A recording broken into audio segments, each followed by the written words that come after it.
아우구스투스 다시 8. 존 윌리엄스 장편 소설 조영학 옮김 북 3. 서한 서기 14.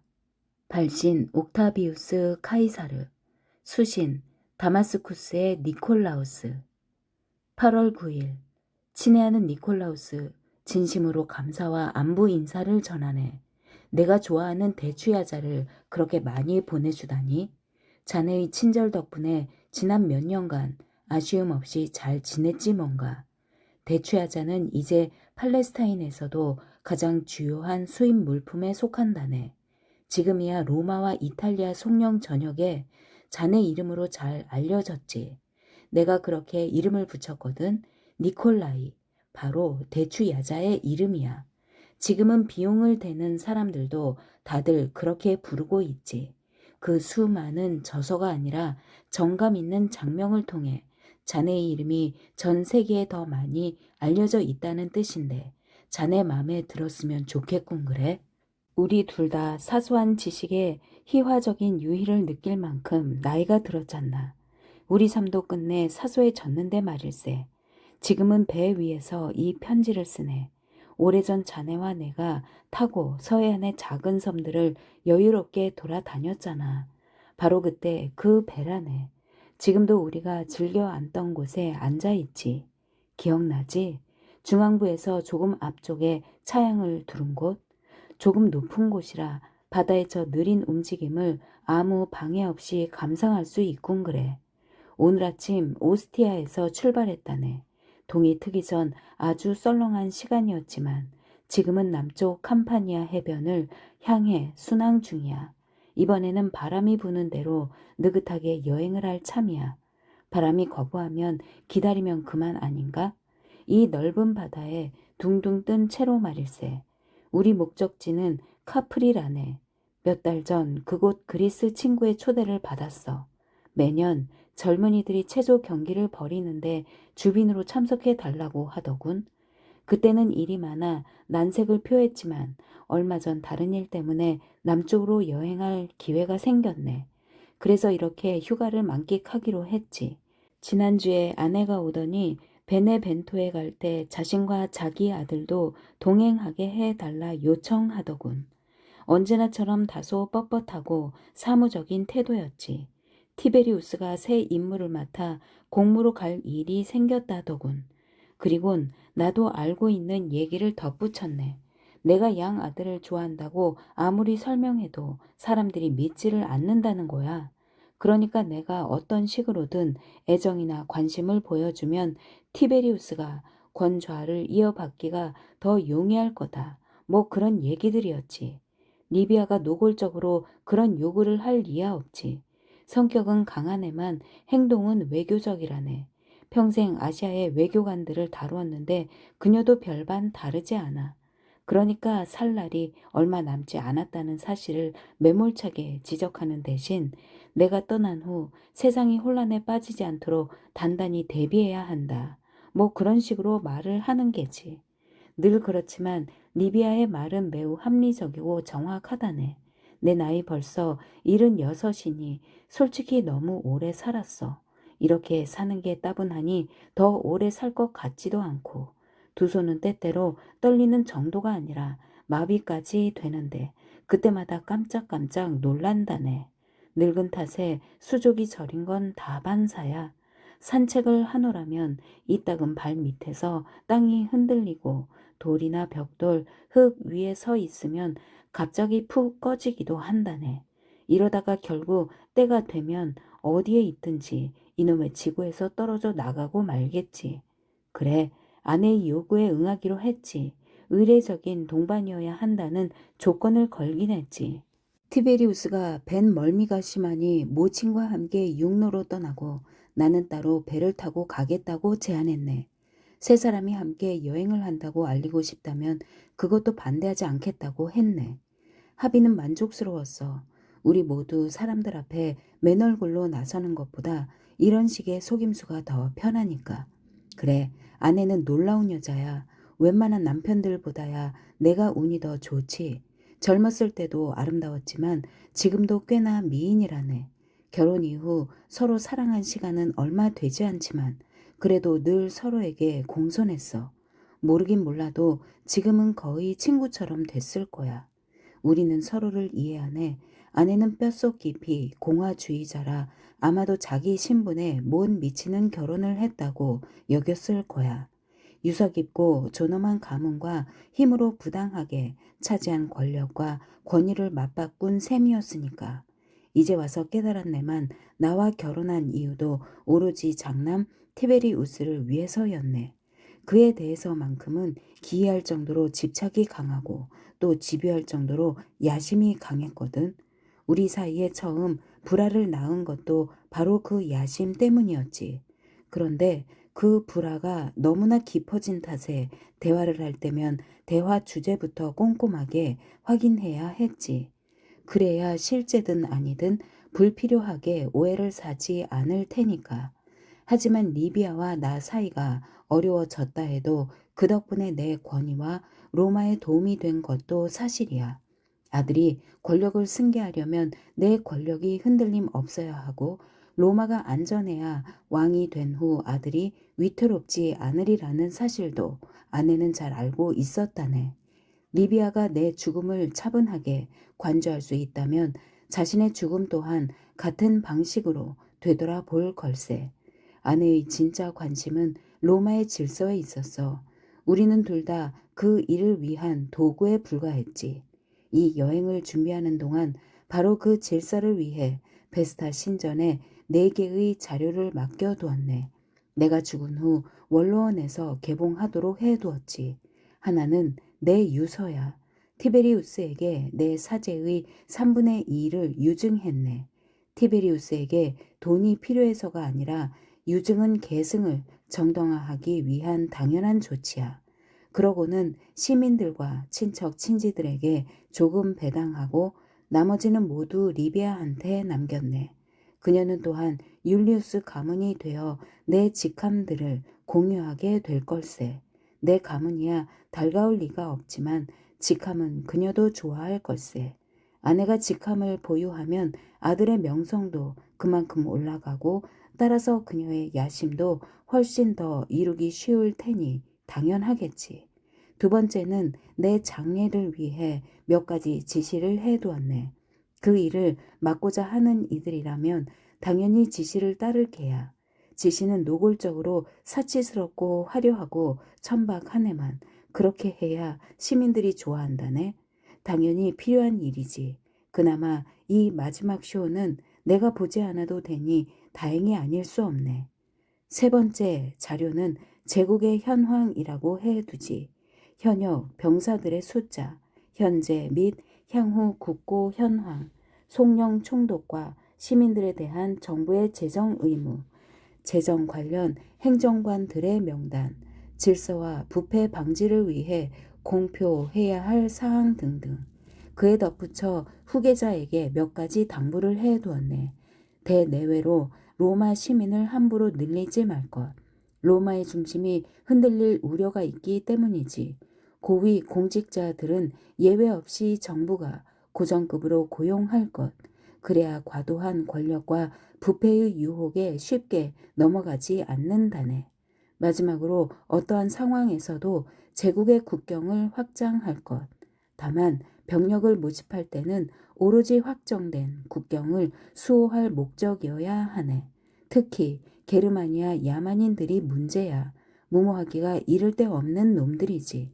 어차피 티베리우스가 코웃음이나 치고 말 조언들이겠지만 최소한 조국을 위해 초라한 유언이라도 남겨둔 셈이니까.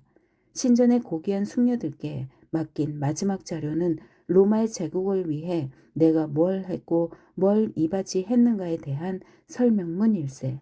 그 글은 청동판에 새겨 내 유골이 들어갈 저 웅장한 영묘박 거대한 열주마다 부착하라 지시도 해두었네. 지금도 자료 사본들을 앞에 두고 다른 사람이 쓰기라도 한 듯 이따금 들추어 본다네. 글을 쓸 때는 다른 글도 적잖이 참고했지. 어떤 사건들을 기록하고 싶어도 너무 옛날이라 기억이 가물가물하거든. 우스운 일이야. 이렇게 늙어서 다른 사람들의 글을 통해 내 생을 찾아야 하다니. 내가 참고한 책 중에는 옥타비우스 카이사르의 생애도 들어있네. 자네가 로마에 처음 왔을 때 내 얘기를 다룬 적이 있었지. 우리 친구 리비우스의 역사서 도시의 건국도 참고했지. 역시 내 초기 활동이 그려져 있다네. 그리고 마지막이 내 자신의 자서전을 위한 메모가 있는데 이렇게 세월이 흐르고 보니 내가 아니라 다른 사람이 쓴 글 같구먼. 친애하는 니콜라우스, 이렇게 말해도 용서해 주기 바라네. 결국 그들은 한 가지 공통점이 있는 듯 하구먼. 모두 거짓말 투성이야. 내 말을 문자 그대로 적용하지는 않으리라 믿겠네. 자넨 무슨 뜻인지 알게야. 어느 책이나 솔직하고 사실관계가 잘못된 곳도 거의 없지만 그래도 거짓말이야. 저 멀리 평온한 다마스쿠스에서 최근 몇 년간 연구를 하고 마무리를 지었을 테니 자네도 내 말을 이해하겠지? 그 책들을 읽고 내 글을 적다 보니 문득 이름은 내가 맞는데 나도 모르는 남자 얘기를 하는 것 같더군. 이상한 얘기겠지만 지금은 그가 누군지 잘 모르겠어. 힐끔 일견이라도 하려 하면 안개 속으로 들어가 아무리 눈을 불하려도 흐릿하기만 하니 하는 말일세. 행여 그가 나를 본다면 지금의 이 모습은 알아볼 수 있을까? 이런 식으로 희화화된 모습을 알아볼까? 아니, 알아보지 못할 걸세. 친애하는 니콜라우스. 어쨌든 내 건의 자료 완성과 베스타 신전 보관이야말로 내가 수행해야 할 마지막 공모가 될 것 같네. 지금 이렇게 카프리를 향해 남쪽으로 표류하면서 또 나보다 먼저 친구들이 떠난 곳에 조금씩 가까워지면서 결국 권력과 세상을 넘겨준 셈이야. 그리하여 마침내 나한테도 휴식이 생긴 듯하이. 행여 남겨둔 일이 하나라도 있을까 걱정할 필요 없는 그런 휴식 말일세. 적어도 앞으로 며칠간은 사신이 달려와 위기나 반란이 일어났다고 외치지야 않겠지?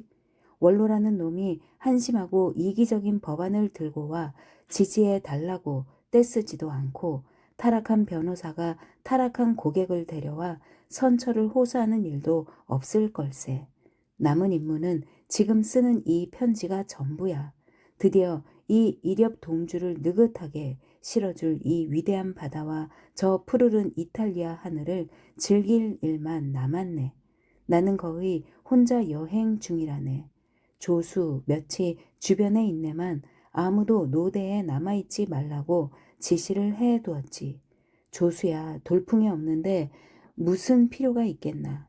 하인 몇이 선미에서 어슬렁대며 시시덕거리고 뱃머리 근처에는 아테네의 필리푸스라는 친구가 나를 노려보고 있을 뿐이야. 아, 내가 고용한 젊은 의사라네.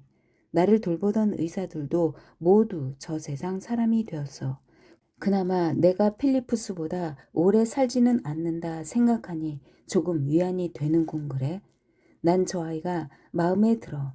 의학에 대해 아는 바는 별로 없지만 환자를 속여 제 배를 채우는 위선자가 될 만큼 오래 살지도 않았다네. 내 노환을 치료한답시고 처방을 내리는 일도 없고 그간 의사들이 툭하면 강요했던 끔찍한 고문들로 괴롭히지도 않는다네. 조금 초조해 보이기는 하지만 그야 황제라는 사람 앞에 있으니 당연한 노릇 아니겠나? 지금껏 세상의 황제를 대단하게 생각했을 테니까. 그래도 다른 자들과 달리 아첨을 떨지 않고 내 건강을 살피려 기를 쓰지도 않아. 그보다는 편안하게 해주려 하는 쪽이라네. 친애하는 니콜라우스, 피곤하구만. 나이 탓이야. 왼쪽 눈은 완전히 고장났네만 그 눈을 감으면 동쪽으로 이탈리아 해안에 달콤한 새벽 동을 본다네. 내 얼마나 사랑했던 새벽인가. 저 멀리 추억의 오두막들이 어렴풋이 드러나고 대륙 위로 그림자들이 살랑이는 모습도 볼 수 있지. 한가할 때면 저 소박한 사람들이 얼마나 신비롭게 살아갈까 상상도 해본다네. 그래, 삶은 어느 삶이나 신비롭지. 심지어 내 삶마저도. 필리프스가 불안한 듯 나를 바라보는군. 그만 쓰기를 바라는 눈치야. 이제는 글도 재미보다 노동에 가까우니 왜 아니겠나.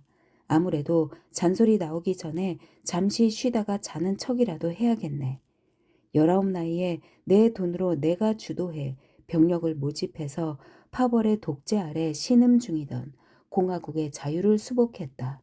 이를 기려 가이우스 판사와 아울루스 히르티우스의 집정관 당시 원로원은 찬사와 더불어 나를 원로에 봉하고 동시에 집정관 선출 우선권과 군사 통솔권을 수여했다.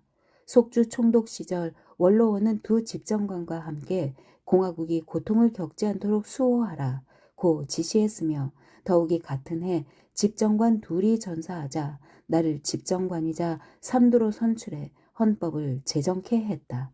나는 아버지를 살해한 자들을 추방하고 법에 따라 그들의 악행을 벌했으며 그 후 그들이 공화국을 상대로 전쟁을 벌이자 2차례에 걸쳐 패퇴하고 로마를 위해 내가 어떻게 봉사하고 이바지했는지 설명하기 위해 오늘 아침 일찍 자네한테 이렇게 시작하는 글을 썼네. 1시간 정도 카우치에 누워 조는 척했는데 그 덕에 필리프스가 조금은 안심한 모양이야. 윗글을 다시 생각해봤네. 어떤 상황에서 글을 썼는지도. 저 글은 청동판에 조각해 묘지 입구 10주에 걸어둘 걸세. 10주는 각각 6개 정도의 공간이 있고 청동판도 각각 한 행에 60글자, 50행 정도의 글을 담을 수 있어. 그러니까 내 업적의 기록은 1만 8천 자 정도의 글자로 제한해야겠지. 아무리 중구난방으로 얘기하더라도 다음의 조건은 지켜야 했네. 내 삶이 그랬듯 내 글 또한 국민들의 필요에 맞춰야 하니 당연하겠지. 또한 내 삶이 그랬듯 이 글들도 진실을 드러내는 만큼이나 숨겨야 할 걸세. 진실은 새김글 아래 그 글을 애워싼 대리석 속 어딘가에 묻힐 걸세. 그래, 너무도 당연한 얘기야. 삶의 대부분을 비밀 속에서 지냈으니 말일세. 정치에 몸을 담은 이상 타인에게 속내를 드러낼 수는 없었지. 다행히 젊음은 자신의 무지를 보지 못한다네. 도저히 감내할 용기가 없기 때문이지. 무지의 눈을 감고 그래서 후일 자신의 삶이 얼마나 어리석었는지 알게 되는 것도 필경, 피와 살에 담긴 본능 덕분이겠지. 18살이 되던 해의 어느 봄날 아폴로니아의 학생 신분으로 율리우스 카이사르가 죽었다는 소식을 들었을 때도 난 분명 무지했다네. 대부분 율리우스 카이사르를 향한 충성 때문이었네. 하지만 니콜라우스, 맹세코 그분을 사랑했는지는 아직도 모르겠군. 그가 죽기 바로 전해 그와 함께 스페인 전쟁에 참가했네. 그분은 내 종조부이자 그 누구보다 위대한 인물이었어. 당연히 그의 신뢰에 기분이 좋았지.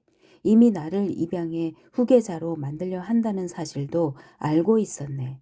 거의 60년 전 일이내만 그날 오후 연병장에서 율리우스의 피살 소식을 들었을 때가 선명하게 기억나는군. 마이케나스도 함께 있었지. 아그리파와 살비디의 누스도. 어머니의 하인이 편지를 가져왔을 때 난 그 소식을 읽고 아픈 사람처럼 엉엉 울고 말았다네. 하지만 니콜라우스, 그 순간 사실 아무 감정도 없었어.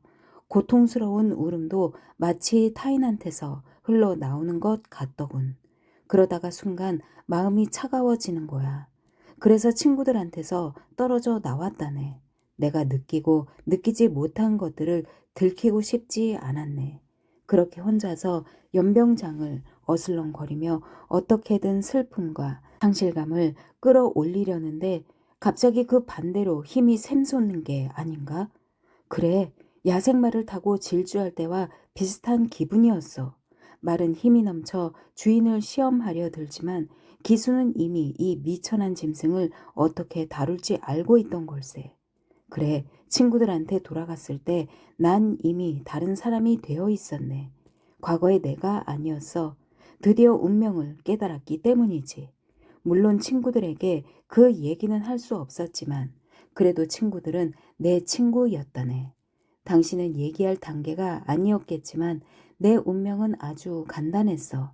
세상을 바꾸는 자 율리우스 카이사르가 권력을 손에 넣었을 때 세상은 상상 이상으로 타락했네. 불과 6가문이 로마를 주물렀으니까. 로마 휘하의 마을, 군단, 속령은 뇌물과 뒷돈의 시궁창이었지. 공화국가 전통을 빙자했지만 권력, 부, 명예를 얻는 목적으로 살인과 내전, 무자비한 착취가 보란듯이 횡행했네. 돈만 있으면 누구나 군대를 모을 수 있었으니 그런 식으로 부를 쌓고 권력과 명예를 독점했네. 로마인이 로마인을 죽이고 권위는 주먹과 돈의 힘으로 전락했네. 당연히 이런 식의 알력과 파벌이라면 일반 시민은 올가미에 걸린 토끼처럼 무기력할 수밖에 없었지. 내 말을 곡해하지는 말게. 당시엔 지금도 다르지 않군. 일반 시민들을 향한 사랑이 감상적인 유행 같았네만 나한테는 그런 싸구려 사랑조차 없었어. 인간 군상은 야만적이고 무지하고 무자비했어. 그런 속성을 농부의 싸구려 튜닉으로 가리느냐 아니면 원로의 흰색과 보라색 토가로 가리느냐의 문제였지. 하지만 제일 무기력한 사람들이 혼자 오로지 자신으로 존재할 때면 그나마 썩어가는 바위 속 금맥처럼 힘의 원천이 흐르고 가장 허영심이 많은 사람들한테서도 부드러움과 공감의 불꽃이 번뜩였다네. 마르쿠스 아이밀리우스 레피두스가 기억나는군. 메시나의 서였네. 내가 영감의 관직을 모두 빼앗고 공개적으로 죄를 고하고 용서를 빌게 했어. 그것도 한때 자신이 지휘하던 병사들 앞에서였지. 그는 시키는 대로 한 후 나를 한참 동안 바라보았으나 수치심이나 후회, 두려움 따위는 전혀 볼 수 없었네. 그러고는 가볍게 씩 웃더니 내게서 돌아서서 당당하게 자신의 영락을 향해 내려갔다네. 악티움의 마르쿠스 안토니우스도 다르지 않았어. 벤 머리에 서서 클레오파트라 함대가 달아나는 광경을 볼 때였네. 그 순간 패배가 분명해졌지만 동시에 그녀가 그를 사랑한 적이 없다는 사실도 깨달은 걸세. 그런데 그때 그의 표정은 오히려 한없이 부드러웠네. 난 그 속에서 그의 사랑과 용서를 볼 수 있었어. 키케로도 있군 그래. 마침내 자신의 어리석은 음모가 실패했음을 깨달았을 때였지. 나는 몰래 그에게 목숨이 위태롭다고 알려주었어. 그랬더니 마치 우리 사이에 싸움 따위는 없었다는 듯 미소를 짓지 뭔가? 괜한 걱정하지 말게. 나는 늙은이야. 내가 어떤 잘못을 저질렀든 이 나라를 사랑했어. 나중에 들은 얘기지만 망나니한테 목을 내밀 때도 똑같이 위험을 보였다더군. 따라서 세상을 바꾸겠다고 결심한 이유는 아니한 이상주의나 이기적인 정의감 때문이 아니었네. 그랬다간 백발백중 실패했겠지. 재산과 권력에 욕심이 있어서도 아니었네. 개인의 안위를 넘어선 부는 지극히 천박하고 필요 이상의 권력은 비열하기 짝이 없으니까. 60년 전 그날 오후 아폴로니아에서 나를 사로잡은 건 운명이었네. 난 운명을 피하지 않기로 다짐했지. 하지만 세상을 바꿀 운명이라면 먼저 자신부터 변해야겠지. 그 사실을 이해한 것도 지식보다 거의 본능에 가까웠네. 운명에 복종한다? 그럼 무엇보다 자신과 타인, 심지어 내 자신이 바꾸고자 하는 세상에 무관심할 수 있어야 하네. 자신의 내면에서 단호하고 은밀한 본성을 찾거나 없으면 만들기라도 해야 해. 물론 지금의 욕망은 물론 개조하는 동안 발견하게 될 본성에 대해서도 눈을 감아야 할 걸세. 그들은 내 친구였네. 더욱이 그들을 포기해야 하는 그 순간에조차 내게 가장 소중한 사람들이었지. 인간이란 얼마나 모순된 동물인지 가장 아끼는 대상을 거부하거나 단념해야 하다니. 군인은 직업으로 전쟁을 선택하면서 평화를 갈망하고 태평성대에는 검이 부딪히는 소리와 전장의 혼란과 피비린 내를 그리워한다네. 노예 또한 타고난 굴레가 싫어 돈을 주고 자유를 사들여 놓고 결국 전주인보다 더 가혹하고 악랄한 주인한테 묶이지. 심지어 애인을 차버린 다음 그 애인을 이상화해놓고 꿈속에서조차 그리워한다지 않던가? 물론 나 자신도 이런 모순에서 자유롭지 않다네. 어렸을 때라면 고독과 비밀이 운명적이라고 말했을 걸세. 글쎄, 터무니없는 소리일지도 모르겠군. 다른 사람들과 마찬가지로 나도 그때 내 삶을 선택했네. 막연 하나마 아무도 공감하지 못할 운명을 꿈꾸며 그 꿈속에 살기로 결심하고 대신 사람들과 어울려 지낼 가능성을 버린 거야. 너무도 당연해서 거론할 필요도 없고 따라서 아무도 소중하게 생각하지 않는 그런 식의 인간관계 말일세. 사람은 자신의 행동이 어떤 결과로 나타날지 고민하지 않네. 그보다 그 결과를 얼마든지 감내할 수 있다고 착각을 하지. 나 역시 결정의 결과를 가슴속에 품고 사네만 그 상실감의 무게가 이렇게 클지는 예상하지 못했어. 정말로 우정이 너무도 간절해 결국 거부해야 했다네. 내 친구들 마이케나스, 아그리파, 살비 디에누스도 그 간절함은 제대로 이해하지 못했을 걸세. 살비 디에누스는 미처 이해하기도 전에 세상을 떠났네. 그 친구도 나처럼 젊음의 힘에 가차없이 내몰렸지. 결국 결과는 무가 되고 열정의 대가가 그 자체의 목적이 된 게야. 젊은이는 미래를 모르기에 삶을 일종의 서사적 모험으로 여기지. 오디세이처럼 낯선 바다와 미지의 섬을 여행하며 자신의 힘을 실험하고 증명하고 그로써 자신의 불후를 발견하고 싶은 걸세. 중년이 되면 꿈꾸던 미래를 겪었기에 삶을 비극으로 본다네. 자신의 힘이 아무리 위대한들 신이라는 이름의 사고와 자연을 이길 수 없으며 결국 죽을 수밖에 없다는 사실을 깨달았으니까. 하지만 자기가 맡은 바 임무를 제대로 수행했다면 노인은 삶을 희극으로 볼 수 있네. 승리와 실패를 가감한다면 누구도 타인보다 자랑스러울 것도 부끄러울 것도 없다네. 그 힘들과 맞서 스스로를 증명하는 영웅도 아니고 그 힘에 파멸당하는 운명의 주인공도 못 돼. 늙은 배우처럼 너무 많은 역을 맡은 탓에 더 이상 자기 자신일 수가 없는 거야. 난 평생 그런 역할들을 수행했네. 지금 이렇게 마지막 역을 남겨놓고 저 섣부른 희극이자 운명에서 벗어날 수 있다고 믿는다면 그야말로 마지막 착각이자 연극이 끝날 때의 희극적 결말밖에 더 되겠나? 어렸을 때는 학자 역을 했지. 그러니까 아무것도 모르면서 이런저런 문제를 파헤치는 역이었네. 플라톤, 피타고라스 학파와 함께 영혼이 새 육신을 찾아 헤맨다는 안개 속을 헤매고 한동안은 인간과 짐승이 동족이라고 여겨 살코기도 먹지 않고 느닷없이 에마에게 터무니없는 동족애를 느끼기도 했어. 그와 동시에 자연스럽게 파르메니데스와 제노의 모순 논리들을 받아들여 그 자체에 넘어 그 어떤 의미도 없이 완전히 고정된 부동의 세계, 따라서 명상만으로 무한하게 조작이 가능한 세계를 선호하기도 했지. 주변 상황이 철저히 바뀔 때도 마찬가지였어. 내가 군인의 얼굴로 맡은 바 임무를 수행하는 것도 전혀 부적절해 보이지 않았네. 내전, 외전, 바다와 육지를 막론하고 전 세계를 종횡무진했어. 그로써 2번이나 박수갈채를 받으며 개선하고 최고 대관식을 3차례 치렀으며 임페라토르 칭호를 받은 것도 21번이야. 하지만 다른 사람들이 지적했듯 다른 재주에 비해 군인으로서는 지극히 평범했다네. 내가 어떤 성취를 이루었든 순전히 나보다 싸움 기술이 탁월한 사람들 덕분이었어. 누구보다 마르쿠스 아그리파가 있었고 그의 기술을 물려받은 친구들이 있었지. 군사 시절 초기의 비방과 추문이 난무하기는 했지만 그렇다고 다른 사람들보다 겁쟁이는 아니었네. 전쟁의 역경을 이겨낼 의지가 부족하지도 않았어. 내 기억으로도 지금보다 더 목숨에 관심이 없었어. 혹독한 전투를 겪다 보면 묘한 쾌감도 느낄 수 있었지. 그래, 그전에도 그 후로도 그런 쾌감은 없었다네. 그보다 필요 여부와 무관하게 자체가 유치하다는 생각이 늘 나를 따라다녔지.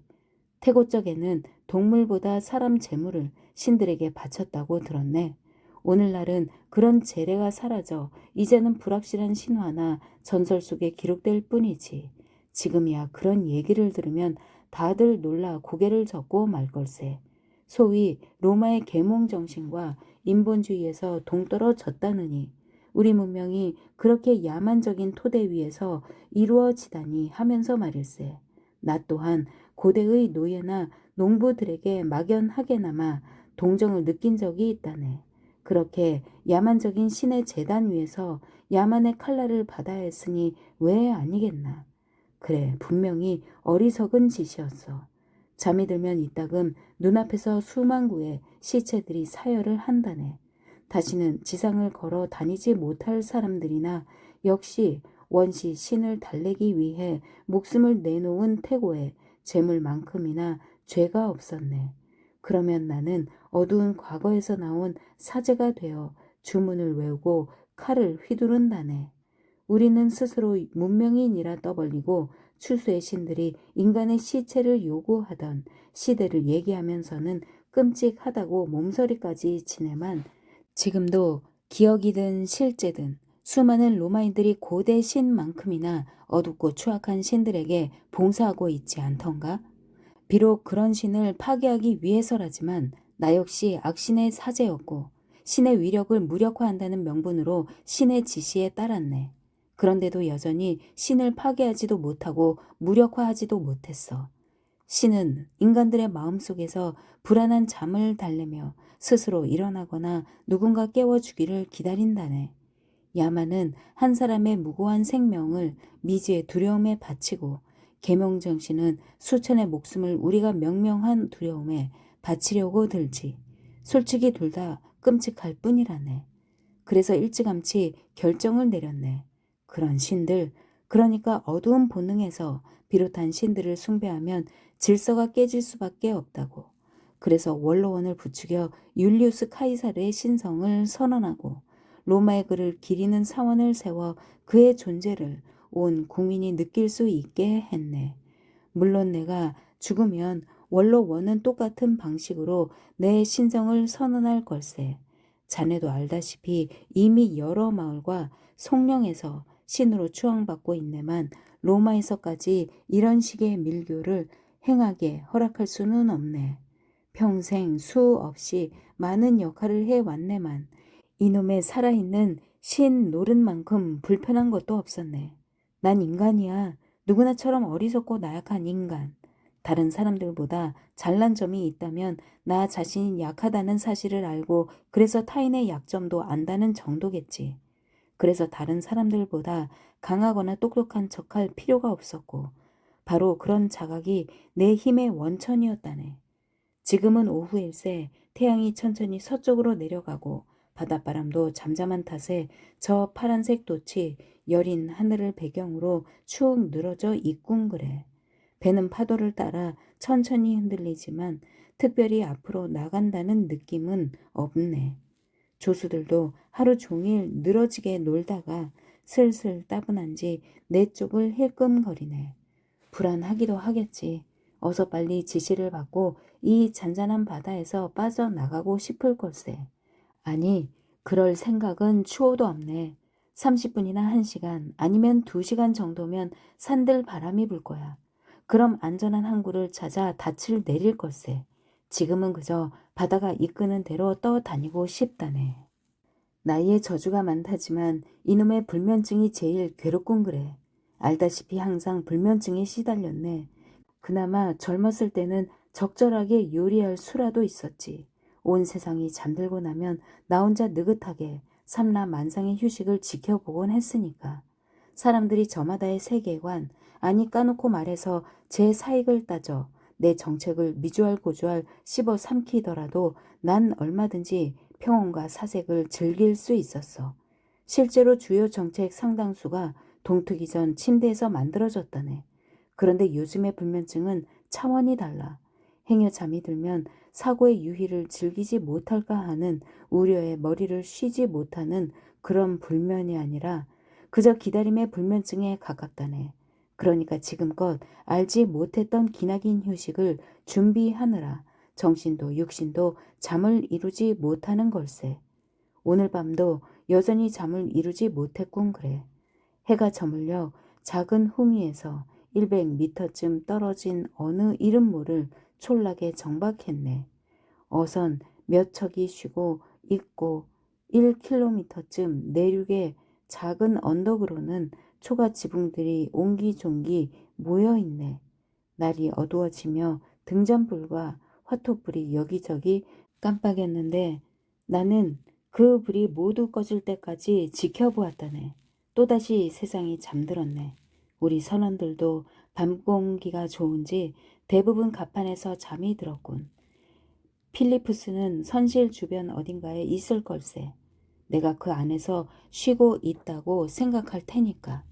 보이지는 않네만 작은 파도가 배의 옆구리를 부드럽게 때리고 밤바람이 감은 돛 위에서 속삭이는군. 테이블 등잔불이 바람에 요동치는 통에 내가 쓴 글을 보기 위해 종종 눈살을 찌푸려야 한다네. 기나긴 밤 문득 그런 생각이 드는군. 이 편지가 소기의 목적을 이루지 못할 수도 있겠어. 처음에 편지를 쓰기 시작했을 때는 그저 니콜라이 건으로 고마움과 내 우정을 전하고 어쩌면 같이 늙어가는 친구에게 위안이라도 되어볼 심산이었지. 그런데 인사를 전하다 보니 점점 글이 엉뚱한 쪽으로 흘러가지 뭔가. 예기치 않게 또 다른 여행이 되고 만 거야. 카프리에 가서 휴가를 보낼 참이었건만 이 적막한 밤 저 신비한 별밤을 올려다보며 자네처럼 이상한 힘에 이끌려 묘한 글들을 짜 맞추다 보니 지금은 마치 다른 곳으로 가고 있는 것만 같다네. 내가 경험한 그 어느 곳보다 신비로운 곳으로 말일세. 내일 다시 쓰겠네. 어쩌면 어디로 가는지 알 것도 같군. 8월 10일 어제 오스티아에 상륙했네. 공기가 차고 습하더군. 난 바보처럼 갑판에 남아 이탈리아 해변이 안개 속에 잠기는 모습을 지켜보았네. 덕분에 다시 편지를 쓸 수 있었고 전에 말했지. 처음에는 그저 니콜라이 고맙네. 인사를 전하고 오래 만나지 못했지만 여전히 자네를 사랑한다고 말하고 싶었다고. 지금쯤 이해했겠지만 편지는 애초에 의도를 넘어서고 말았네. 아무쪼록 옛 친구가 하는 말이니 귀담아 들어주게나. 그런데 찬 공기에 감기라도 걸렸는지 또 열이 나고 이렇게 거동마저 불편해지고 마는군. 그다지 큰 병이 아니라 필리프스한테는 얘기하지 않았네. 오히려 아무 문제 없다고 안심시켜 주었다네. 그래, 이 편지를 꼭 마무리하고 싶어서야. 필리프스의 근심 따위로 방해받고 싶지는 않네. 항상 그렇지만 건강 문제는 나보다는 다른 사람들 관심사였네. 젊었을 때부터 허약해 툭하면 병치레를 해야 했네. 덕분에 돌팔이 의사들만 잔뜩 부자로 만들었지. 아무리 생각해도 그 양반들 완전히 불로소득이었어. 그렇다고 그 돈이 아깝다는 얘기는 아닐세. 아무튼 툭하면 사경지경까지 간터라. 35, 6번째 집정관 당시엔 원로원이 이런 포고령까지 내렸지 뭔가. 집정관과 사제들은 4년마다 서약을 하고 재물을 바쳐 황제의 건강을 기원하라. 그래서 경주를 개최해 사람들이 기원을 기억하고 개인적으로든 단체로든 신들의 사원에서 내 건강을 위해 재물을 바치곤 했다네. 물론 멍청한 짓이어서 그래도 적어도 의사들의 다양한 진단과 처방만큼은 내 건강에 도움이 되었을 걸세. 일면 제국의 운명과 함께한다는 의식을 심어주는 효과도 있었고 누구나 영혼의 어둠 속으로 곤두박질 친다지만 그 영혼의 무덤 입구까지 간 것만 평생 6번이나 되네. 그런데 영혼도 운명의 언명을 이길 수 없었던지 6번 모두 물러서더군. 결국 친구들보다 오래 살았네. 나보다 그 친구들의 삶이 있기에 더 잘 살 수 있었지. 그런데 모두 죽었어. 옛 친구들은 율리우스 카이사르는 58, 지금 나보다 20살 가까이 이른 나이에 세상을 뜨셨지. 종종 그런 생각을 하네만 그분이 죽은 이유는 암살자들의 단검 때문이 아니라 권태가 부주의를 낳아서였을지도 모르겠어. 살비디에누스 루푸스는 23세 나이에 죽었네. 그것도 자기 손으로 우리 우정을 배신했다고 여겼기 때문이라네. 불쌍한 살비디에누스. 옛 친구들 중에선 그래도 그 친구가 나와 제일 비슷했어. 그 친구는 모르겠지만 배신자는 바로 나 자신이었네. 그는 그저 나한테 전염된 무고한 피해자였어. 베르길리우스는 51였네. 내가 임종을 지켰는데 정신이 오락가락 하는 와중에도 자신이 실패자라고도 하고 로마 건국에 대한 시를 없애달라고 애원도 했다네. 그리고 아그리파, 겨우 50살이었어. 평생 아픈 적이 한 번도 없던 친구가 한창 전성기에 갑자기 죽고 말더군. 부지런히 달려갔지만 결국 작별 인사도 하지 못했다네. 그리고 몇 년 후 내 기억으로는 그래. 지금은 세월이 탬버린과 루트와 트럼펫 가락을 한데 섞어놓은 것처럼 온통 하루처럼 보인다네. 불과 한 달 사이에 마이케나스와 호라티우스가 떠났지. 친애하는 니콜라우스, 자네 말고는 내 마지막 친구들이었다네. 나도 생명이 조금씩 빠져나가다 보니 문득 친구들의 삶은 나와 달리 일종의 균형이 있었다는 생각이 드네. 친구들은 권력의 정점에서 떠났어. 위협을 달성하고도 아직 할 일이 많이 남아있을 때였지. 게다가 삶이 무가치하다고 믿을 만큼 불운하지도 않았다네. 그리고 20년 돌이켜보면 내 인생이야말로 아무것도 아니었어. 알렉산더야 운 좋게도 일찍 죽기나 했지. 그렇지 않았다면 그도 세계 정복이 부질없다는 사실을 깨달았을 거야. 세상을 지배하는 건 말할 나위도 없고 자네도 알다시피 추종자들이나 비방꾼들은 공이 나를 저 야심만만한 마케도니아 청년에 비유했다네. 지금의 로마 제국에 과거 알렉산더가 침공한 땅이 다수 들어 있기도 하고 내가 그 양반처럼 어려서 권좌에 오른 것도 사실이니까. 그가 야만적으로 굴복시킨 나라들도 수없이 여행했네만 그래도 난 세상을 정복하려 한 적이 없다네. 단 한 번도. 사실 정복자보다는 정복당한 쪽에 가까웠네. 제국의 영역을 넓히기는 했지만 순전히 국경의 안전을 확보하기 위해서였네. 영토 확장 없이 이탈리아가 안전할 수 있다면 느긋하게 옛 영토 안에 머물렀을 걸세. 결국 불필요하게 외국 땅에서 인생을 낭비할 수밖에 없었지. 보스포루스가 갈라져 흑해로 진입하는 어귀에서 저 멀리 스페인 해안까지 원정을 나가고 게르마니아 야만인들이 판치는 판노니아의 차가운 바다에서 이글거리는 아프리카 사막까지 돌아다녔지. 하지만 대개는 정복자가 아니라 사절이었다네.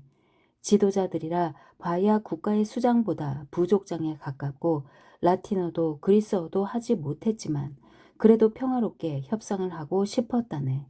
율리우스 카이사를 깨서야 광범위한 원정을 통해 힘을 얻으셨다지만 난 어디를 가도 마음이 편치 못했어. 늘 이탈리아 교회와 로마를 그리워했지. 비록 협상 상대로 만나기는 했어도 저 기이한 사람들을 존중하고 어느 정도는 좋아하기까지 했네. 로마인들과는 너무도 달랐어. 북방의 부족장은 직접 잡은 동물 가죽으로 벌거벗은 몸을 두르곤 화토불 연기 사이로 나를 뚫어져라 보았지만 사실 다른 지도자들과 별 차이는 없었다네. 가무잡잡한 아프리카 족장은 로마 저택이 무색할 정도로 화려하고 사치스러운 집에서 나를 영접했지. 페르시아 추장은 머리에 터번을 두르고 곱실거리는 콧수염을 정성스레 다듬었지. 이상한 바지와 망토에는 금실과 은실로 술을 놓고 눈은 뱀처럼 날카로웠어. 누미디아의 야만 족장도 마찬가지였네. 투창과 코끼리 가죽 방패를 들고 내 앞에 섰는데 표범 가죽으로 검은 몸을 대충 휘감고 있었지. 한두 차례 그자들한테도 권력을 제공했네. 왕으로 만들고 로마의 보호도 제공했지. 심지어 로마 시민으로 봉해 왕국의 안정 뒤에 로마의 이름이 있도록 했다네. 야만인들이라 믿을 수 없었지만 그래도 나쁜 점보다 좋은 면이 더 많은 자들이었어. 더욱이 그들을 알면서 내 동포들도 제대로 이해하기 시작했지. 종종 이 세상 어느 부족만큼이나 이상하게 보였으니까. 로마인들은 멋쟁이들처럼 이발을 하고 향수를 쳐 바르고 금지된 비단 토가를 입고 잘 정돈한 정원을 총총거리며 다니지만 실제로는 쟁기를 끌고 흙먼지를 뒤집어 쓴 무도한 농사꾼과 다를 바 없네. 아무리 화려한 대리석 저택으로 감춘다 해도 그 이면은 농부의 초가집에 진배 없으며 사제처럼 경건한 의식을 치르고 어린 소를 제물로 바친다 해도 실제로는 가족에게 고기를 제공하고 추운 겨울을 대비해 옷을 마련하는 농사꾼 아빠가 본질이야. 언젠간 사람들의 호의와 지지가 필요할 때였네. 그 때문에 검투 시합을 자주 열었지.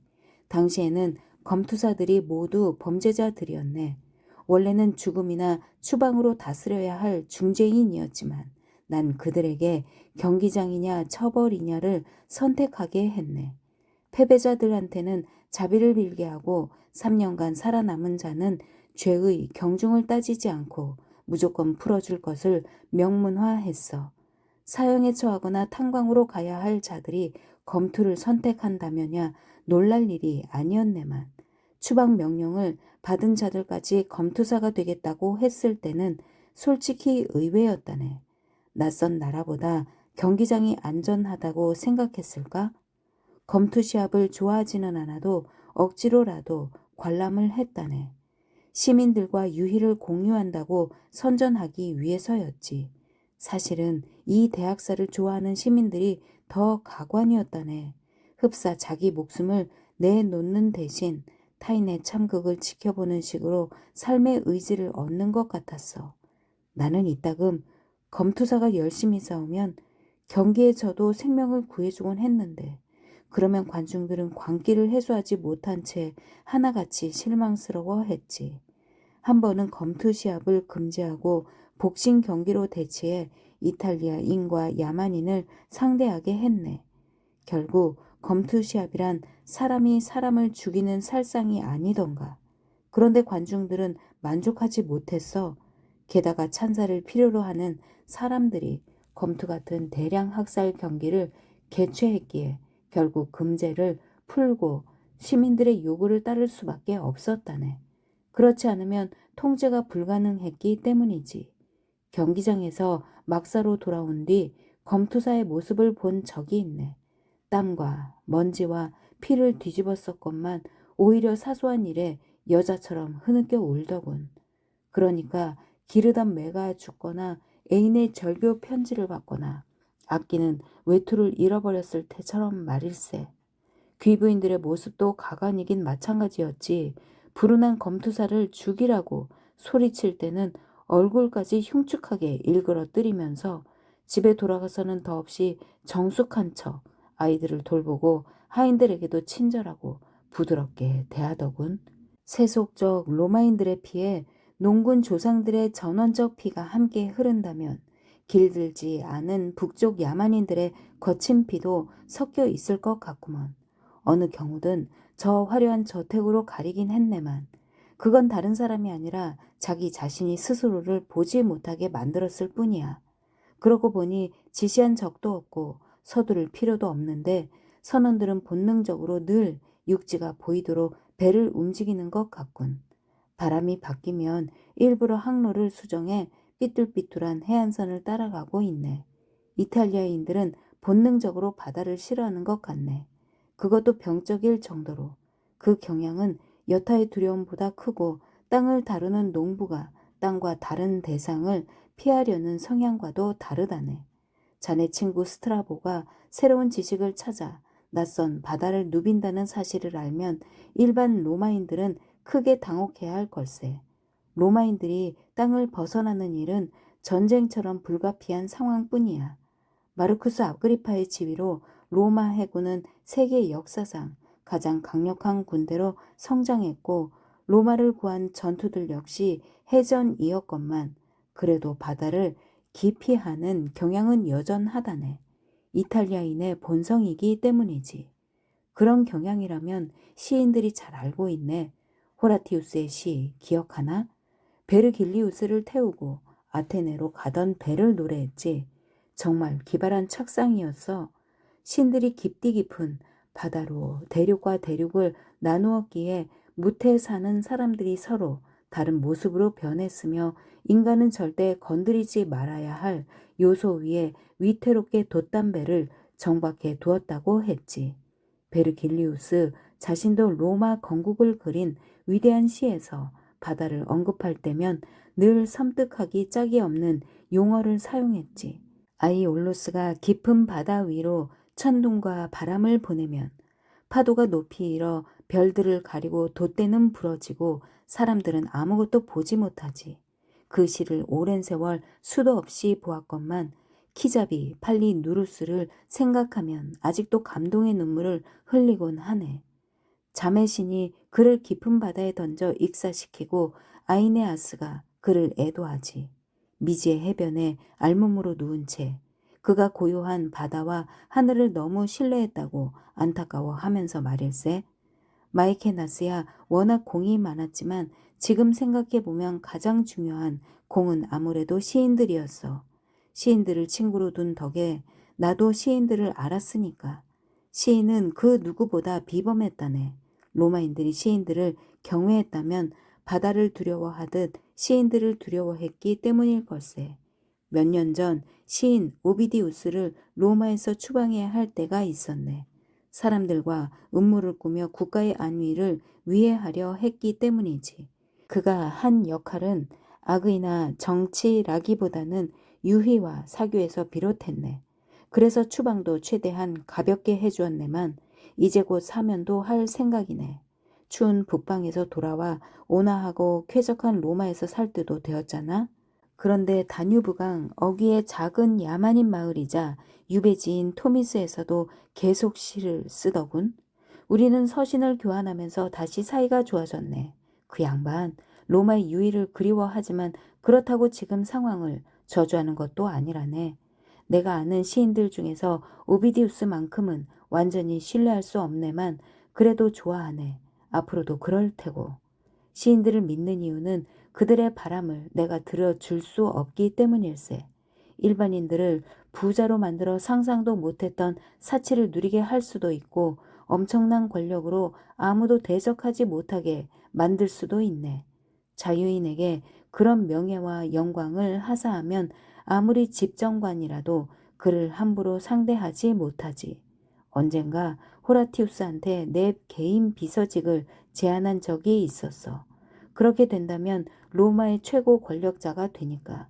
조금이라도 부패할 의지만 있다면 최고 갑부도 부럽지 않을 거야. 그런데 그의 대답은 이랬다네. 건강 상태가 좋지 않아 책임이 막중한 자리는 받아들일 수 없다고. 그 자리는 차라리 명예직에 가깝고 그 양반이 누구보다 건강하다는 사실쯤은 자네도 나도 알고 있었네. 그래도 기분은 나쁘지 않더군. 그에게는 마이케 나스가 준 작은 농장과 하인 몇 명, 포도 농장, 고급 와인을 수입할 정도의 수입이면 충분했어. 돌이켜보면 내가 시인들을 존중하는 이유는 가장 자유롭고 제일 애정이 깊은 사람들이기 때문이었어. 사실 친밀감을 느낀 탓도 있지. 시인들이 스스로 설정한 임무들이 오래전 내가 설정한 의무와 비슷하다고 여겼으니까. 시인은 혼란스러운 경험과 난감한 사건, 이해 불가의 가능성 영역을 관조하네. 말하자면 우리 모두 살고 있으면서 거의 아무도 관심을 두지 않는 세상이겠지. 관조의 결실이라면 무질서 속에서 사소하나마 조화와 질서의 법칙을 찾아내거나 만들고 그 발견을 시적 법칙에 기반해 세상에 구현하는 것이겠지. 사실 시인이 엄격한 정형률에 언어를 맞추는 것보다 더 정교한 대형으로 병사들을 훈련시킬 장군은 세상 어디에도 없다네.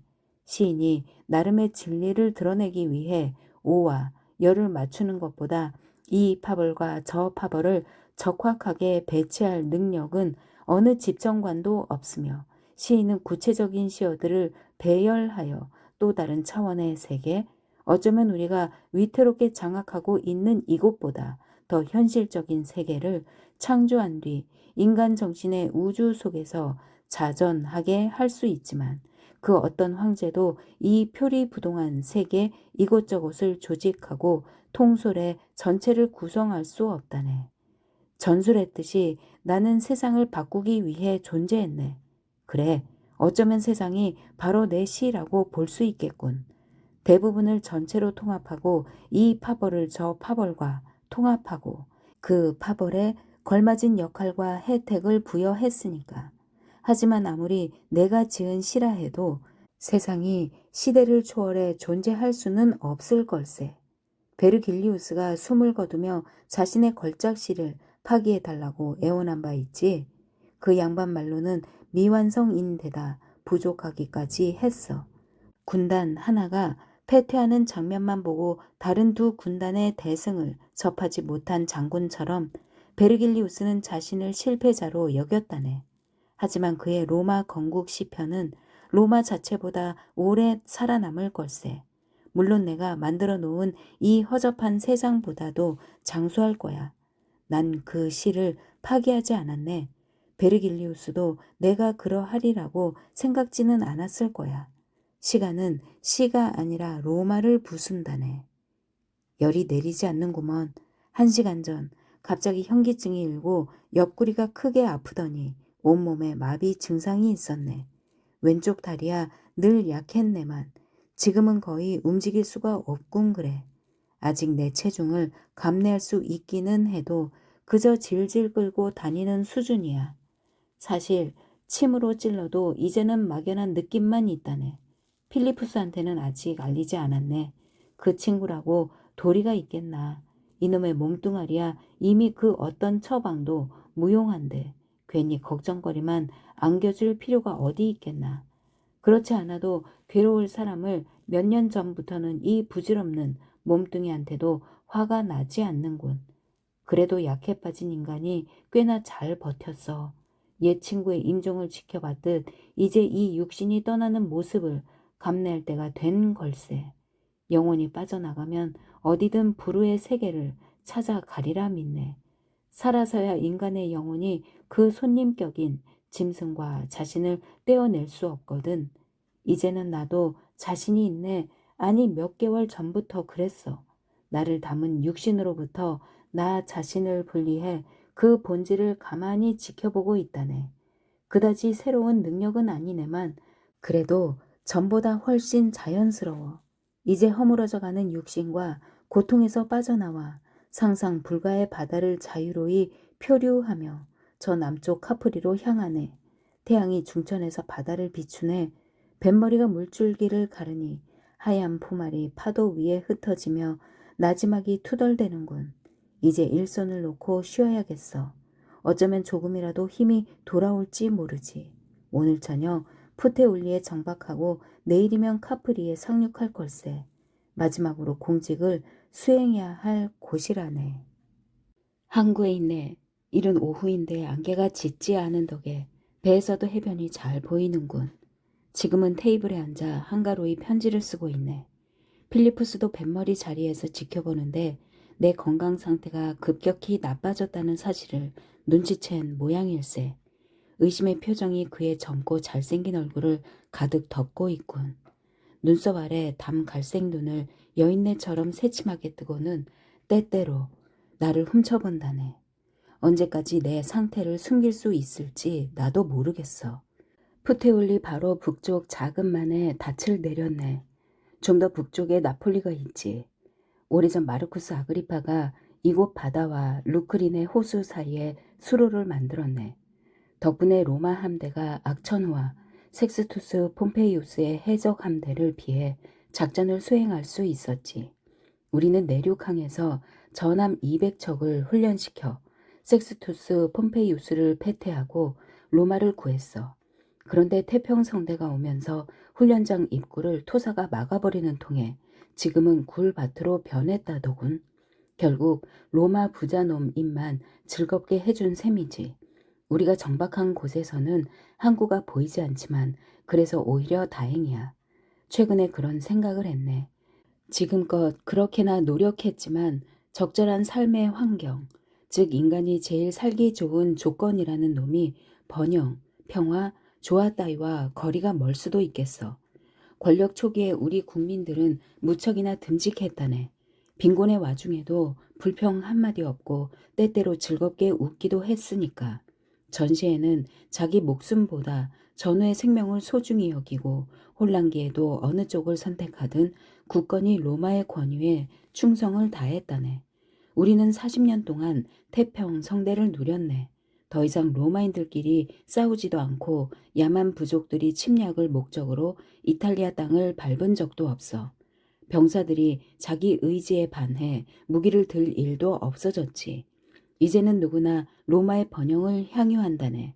아무리 비천한 계급이라 해도 로마인들은 매일 식량 배급을 받을 수 있고 속령의 시민들도 더 이상 기근이나 자연재해를 걱정하지 않으며 사지에 몰리더라도 도움의 손길을 확신할 수 있다네.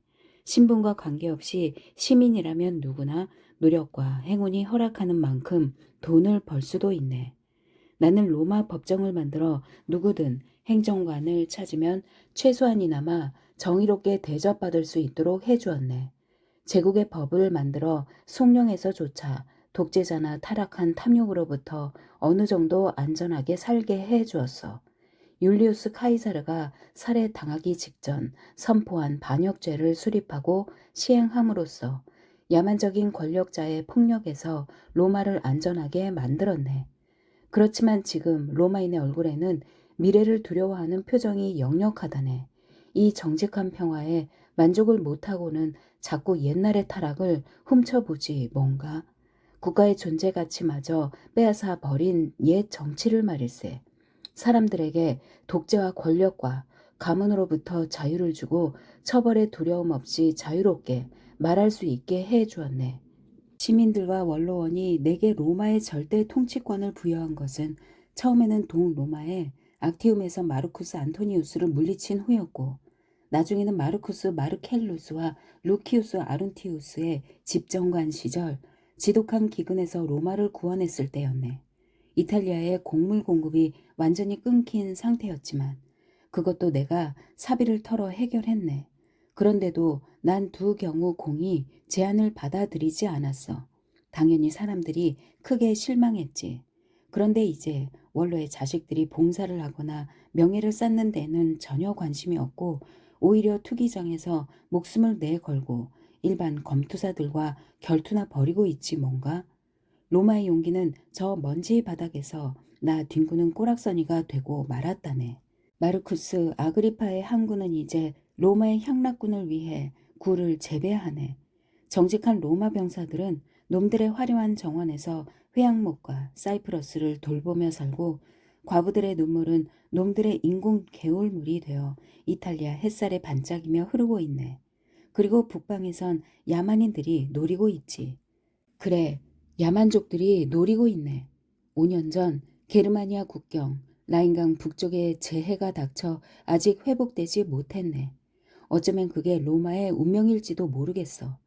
흑해 북부 해변에서 게르마니아해 남쪽 해안까지 모이시아에서 벨기에까지 2000km 가까이 이르마니아 부족을 막을 어떤 자연 방책도 없네.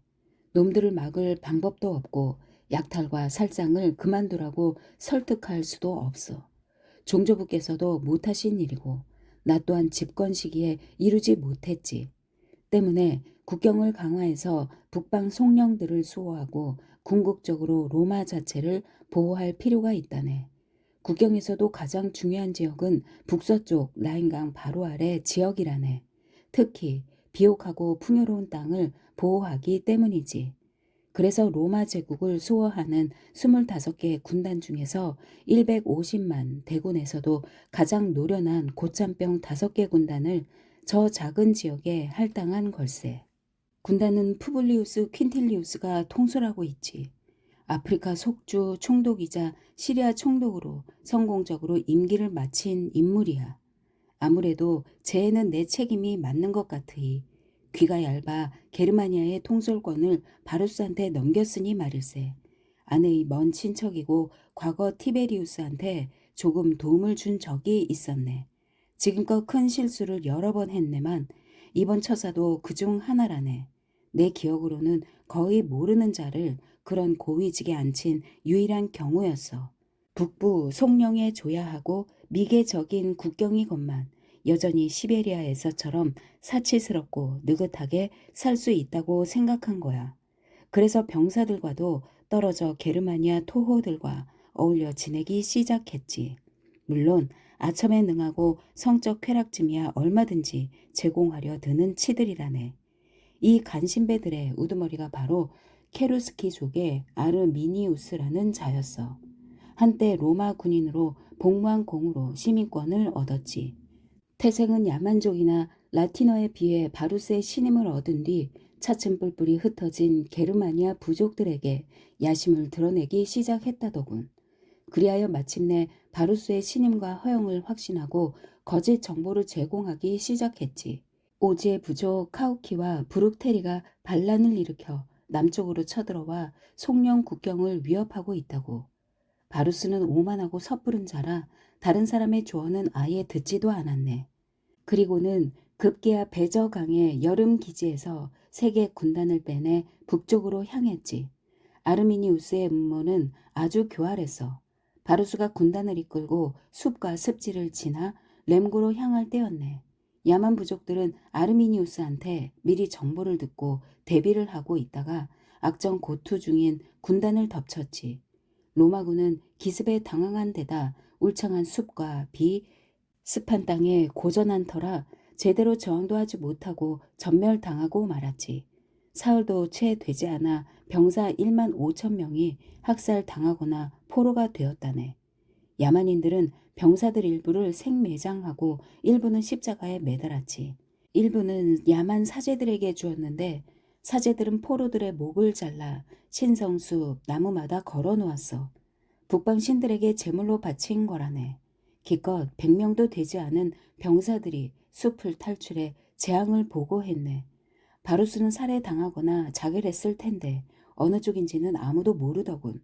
어쨌든 마로보 두우스라는 부족장 하나가 그의 목을 들고 나를 찾아 로마에 왔네. 역시 나를 존경하고 두려워해서인지 아니면 조롱하기 위해서인지는 모르겠네. 바루스의 목은 의식에 따라 매장해 주었네만 그의 영혼은 아니었네. 그의 명령으로 참혹하게 죽은 병사들 때문에라도 그럴 수는 없었지. 그래, 북쪽에서는 여전히 야만인들이 노리고 있네. 라인강에서 대승을 거두었으면서도 영민하지 못한 탓에 아르미니우스는 결국 이점을 살리지 못했네. 라인강 어귀에서 엘베강 두물머리까지 북쪽이 온통 무주공산이었건만 그저 이웃 부족만 약탈하는데 눈이 멀었던 거야. 다음에 나는 게르마니아 군을 티베리우스에게 넘겼네. 바루스를 추천한 게 바로 그였기 때문이지. 티베리우스도 참상의 책임이 있기에 자신의 미래가 게르마니아 야만족들을 진압하고 저 말썽 많은 북방 속령의 질서를 회복하는데 달려있음을 잘 알고 있었지. 어쨌든 성공은 했네. 자신의 직관보다 군단의 고참 백인 대장들과 호민관들의 경험을 믿은 게 주요했지. 북방은 다시 위태로운 평화를 맞이했네. 그렇지만 아르미니우스는 여전히 잡히지 않은 채 어지러운 국경 너머 황야 어딘가에 숨어 있다네. 멀리 동쪽 인도 너머 미지의 세상이 존재하네. 아직 그 어느 로마인도 발을 디디지 못한 곳이야. 그곳 왕들이 세대의 세대를 이어가며 거대한 성벽을 쌓았다는 얘기를 들었네. 그 길이가 북쪽 전선을 따라 수백 킬로미터에 달해 이웃 야만 부족의 침략에서 왕국을 보호할 수 있다더군. 어느 탐험가가 지어낸 얘기일 수도 있고 아예 그런 왕국이 존재하지 않을 가능성도 있네만 솔직히 나도 언젠가 그런 생각을 한 적이 있었네. 결국 이웃 부족들을 정복할 수도 계몽할 수도 없을 터이니 당연하지 않은가? 물론 부질없는 짓이겠지. 바람과 비와 시간은 아무리 단단한 돌이라도 깨뜨릴 테고 인간의 나약한 마음을 보호할 성벽이란 존재할 수도 없으니까. 1만 5천의 로마 병사를 학살한 건 아르미니우스와 그 무리가 아니라 나약한 바루스였어. 바로 그 로마 쓰레기가 눈이 멀어 죽게 만든 셈이니까. 그래, 야만인들은 우리를 노리고 우리는 안위와 쾌락에 빠진 채 점점 나약해지고 있네. 다시 밤이로군. 점점 분명해지고 있는 것 같지만 이번 항해의 두 번째 밤이 아무래도 내 마지막 밤일 것 같군 그래. 육신과 함께 정신까지 무너지리라 생각하지는 않네만 미처 깨닫기 전에 어둠이 덮치기는 할 걸세. 그러고 보니 나도 모르게 멍하니 서쪽을 바라보고 있었군. 필리푸스가 쭈뼛쭈뼛 다가와 나를 살피기 시작한 것도 바로 그때였네. 어딘가 두려워하는 표정이라 그에게 내 이마를 짚어 열을 확인하도록 허락하고 질문에도 몇 마디 대답해 주었네. 덧붙이자면야 모두 거짓말이었지. 밤 공기가 위험하다며 객실로 돌아가야 한다고 할 때는 짐짓 고집스럽고 괴팍한 노인이 되어 화를 내는 척하기도 했네. 다행히 덕분에 필리프스도 내 기세를 확인하고 대신 사람을 보내 담요를 가져오게 하더군. 나도 꼭 두르고 있겠다고 약속하는 식으로 위기를 모면했네. 필리프스는 갑판에 서서 지켜보더니 이내 꾸벅꾸벅 졸다가 지금은 맨 바닥에 웅크리고 누워있네. 머리를 두 팔로 감싸고 잠든 모습에서 아침에 오면 당연히 잠에서 깰 수 있다는 자신감이 엿보여 잠시 부러워하기도 했다네. 지금은 보이지 않네만 늦은 오후의 안개가 일어나 서쪽 수평선을 가리기 전만 해도 윤곽을 그릴 수 있다고 생각했네. 광활하고 둥근 바다를 배경으로 검은 얼룩 같은. 그래, 판다테리아 섬을 봤다고 믿네. 오랜 세월 내 딸이 고통스럽게 망명 생활을 한 곳이지. 지금은 판다테리아에 없네. 10년 전 이탈리아 본토로 돌아와도 괜찮겠다고 판단해. 지금은 레기오의 칼라브리아 마을에 거주하고 있지. 이탈리아 장화의 발가락 끝에 해당하는 곳이야. 딸을 보지 못한 지도 벌써 15년이 넘는군. 아니 그동안은 이름을 불러본 적도 없고 면전에서 그 애의 안부를 말하지도 못하게 했네. 너무 고통스러웠기 때문이지.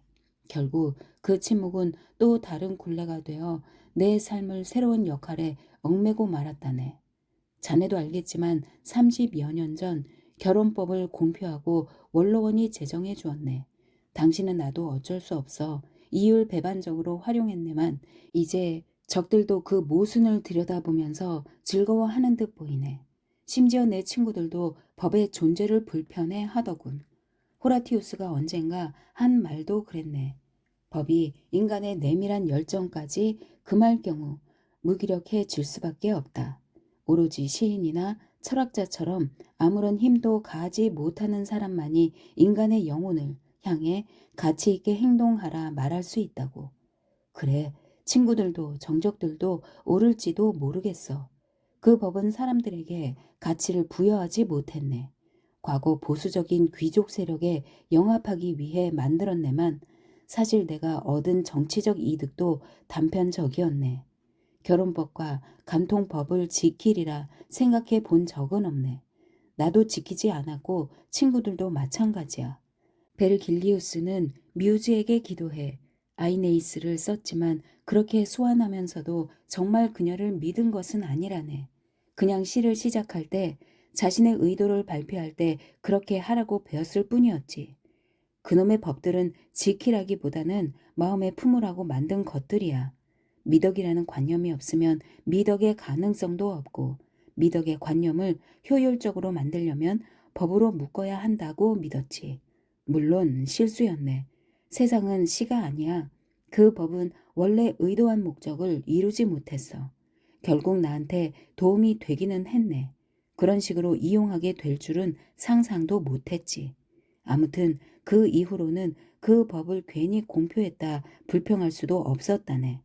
그 법 덕분에 딸의 생명을 구했으니 왜 아니겠는가?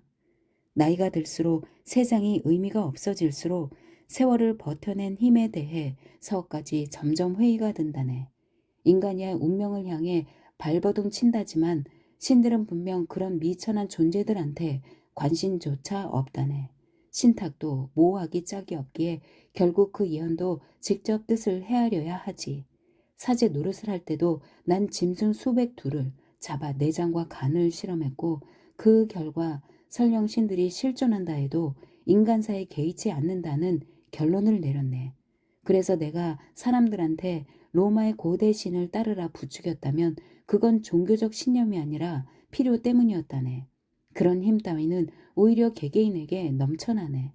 그래, 친애하는 니콜라우스, 어쩌면 결국 자네 말이 맞겠어. 신이란 단 하나밖에 없을지 모르지. 하지만 그렇다 해도 자네는 그 신 이름을 잘못 지었네. 신의 이름은 우연이고 사제는 분명 사람일 거야. 당연히 사제의 유일한 재물 또한 자기 자신이겠지. 자신의 분열된 자아. 시인들은 아는 게 많으니 그 정도는 자네도 잘 알겠지. 다만 그 알물 노래한 시어들이 혹자들에게 하찮아 보일 수는 있을 게야. 과거 자네가 한 말에 동의하네. 그래, 시인들은 사랑 타령이 너무 많아. 기껏해야 찰나의 유희에 불과한데도 지나치게 가치를 부여하지. 그런데 이제는 정말 그렇게 생각하는지조차 자신이 없군 그래. 나는 미워한다. 고로 사랑한다. 카를루스가 클로디아 풀케르 얘기를 하면서 그렇게 말했지. 그래, 그 가문이 로마를 크게 어렵게 했어. 내 시대는 물론 그녀가 죽은 후에도 오랫동안 골칫거리였으니까. 아무튼 충분치는 않네만 인간이라는 존재가 어차피 세상사에 온전히 만족하거나 실망하지 않으니 저보다 더 좋은 표현이 어디 있겠는가? 나를 용서하게나, 니콜라우스. 내 말에 동의하지 않아도 자네가 반대를 표현할 방법도 없겠지. 물론 잘 알고 있네만 요 근래 가끔 이런 생각도 해본다네. 만일 사랑의 관념이 일상적인 용례를 초월해 어떤 방식으로든 접근이 가능하다면 그 주변의 신학이나 종교 체계를 갖추는 것도 가능하지 않을까? 나로서는 더 이상 불가능한 일이지만 오랜 세월 내 내면에 다양한 방식으로 존재했던 바로 그 신비한 힘을 실험해 왔다네. 어쩌면 그 힘에 붙인 이름도 적절하지 않을 거야. 하지만 정말 그렇다고 해도 우리가 지엽적인 신들을 부르는 이름도 마찬가지 아니겠나? 내 생각은 이렇다네. 누구나 살다 보면 언젠가 알게 될 날이 있을 걸세. 이해 못할 수도 있고 형설이 불가능할 수도 있겠지만 어차피 사람은 혼자일 수밖에 없다네. 아무리 초라하다 해도 본질을 넘어선 그 누구도 되지 못해.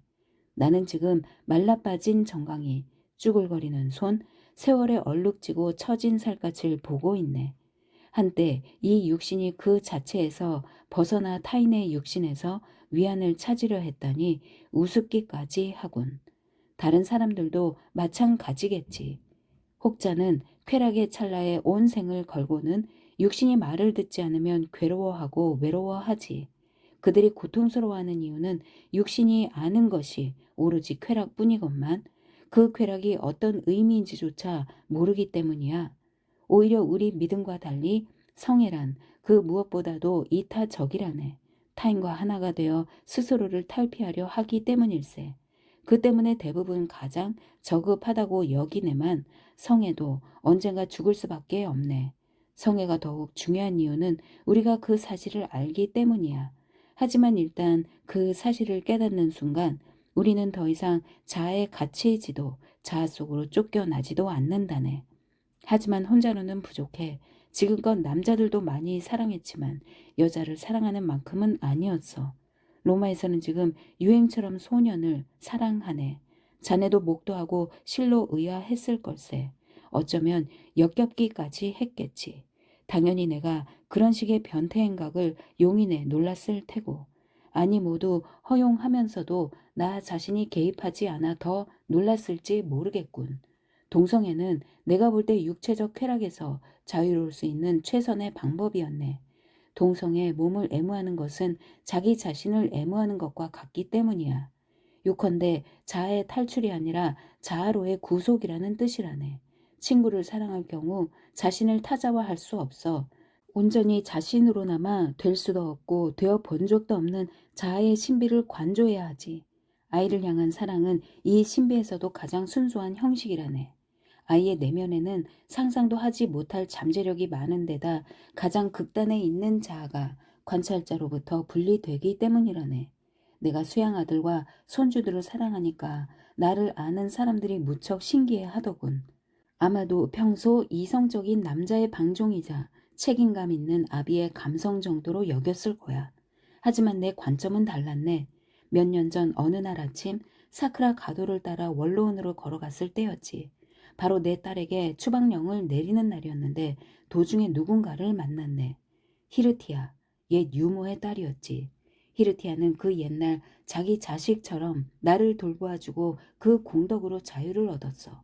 그녀를 본 것은 50년 만이었기에 그녀가 어렸을 때 내 이름을 중얼거리지 않았던들 알아보지 못했을 거야. 우리는 어린 시절 얘기를 나누었네. 한동안 기억도 하지 못했던 시절이었어. 때마침 난 비탄에 빠진 터라 그날 무슨 짓을 하려는지까지 얘기할 뻔했다네. 그런데 그녀가 아이들과의 삶을 얘기하더군. 고향으로 돌아가 옛 생각을 하면서 기쁘게 죽음을 맞이할 수 있다는 얘기였네. 그런데 그 목소리가 너무도 차분해서 도무지 내 얘기를 할 수가 없었어. 나야 로마와 내 권위를 위해 딸을 추방해야 했으니까. 문득 그런 생각이 들더군. 히르티아에게 선택을 하게 했다면 로마는 멸망하고 딸은 살았을 거라는. 그래, 말할 수 없었네. 히르티아는 분명 내 입장을 이해하지 못했을 게야. 그럼 얼마 남지 않은 시간이건만 내내 혼란스러워하지 않았겠나? 한순간 아이로 돌아가 나로서는 그 깊이조차 알지 못할 지혜 앞에서 그만 할 말을 잊고 만 걸세. 그러고 보니 히르티아와의 조우 이후로 깨달은 게 있다네. 타자와의 결합이 감각적 쾌락으로 우리를 현혹한다고 했네만 그보다 강력하고 지속적이며 또 타자의 신비를 관조하는 사랑도 적지 않네. 이타적인 사랑. 그 속에서 우리는 타자를 관조하고 그로써 우리 자신이 된다네. 보다도 강력하고 지속적이지. 정부들은 늙거나 먼저 떠나고 육신은 허약해지고 친구들은 죽고 아이들은 자라서 배신을 하네. 우리는 처음부터 그 가능성을 알고 그들을 보지. 친애하는 니콜라우스, 자네가 살면서 자네 자신을 찾은 것도 시인들이 제일 행복한 것도 바로 그런 사랑이 있기 때문이야. 학자가 글을, 철학자가 관념을, 시인이 표현을 사랑하는 것과 같은 사랑이지. 그래서 오비디우스가 북쪽 토미스에서 유배 생활을 하면서도 외롭지 않고 자네도 멀리 다마스쿠스에서 있으면서도 혼자가 아닌 이유지. 그곳에서 여생을 책을 쓰면서 살기로 결심했으니까 말세. 그런 순수한 사랑에는 그 어떤 생명체도 필요치 않다네. 절대적인 목표를 지향하는 한 가장 고차원적인 형식의 사랑일 수밖에 없기 때문이지. 물론 어떤 점에서는 가장 저급한 형식의 사랑일 수도 있겠지. 이 개념을 애워싼 유려한 수사학을 걷어낸다면 기껏 권력욕에 불과할 테니까. 용서하게나 니콜라우스, 이렇게 말장난으로 몰아가고 마는군. 하긴 한때는 이런 식의 억지를 즐기기도 했지. 하지만 그 힘 덕분에 철학자가 독자의 실체 없는 정신을 지배하고 시인이 청자의 살아있는 정신과 혼을 지배하지 않던가. 그 힘의 마법에 홀린 사람들한테서 정신과 마음과 영혼을 드러낸다면 바로 우연히 남을 걸세. 사랑이든 사랑의 목적이든 가장 본질적인 핵심이지. 이제야 알았네. 이런 사랑이었기에 지금껏 오랜 세월을 버틸 수 있었어. 물론 어쩔 수 없이 그 사실은 나뿐 아니라 타인한테도 숨겨야 했다네. 40년 전 내 나이 36대였네. 원로원과 로마 시민들이 내게 아우구스투스의 직함을 주었지.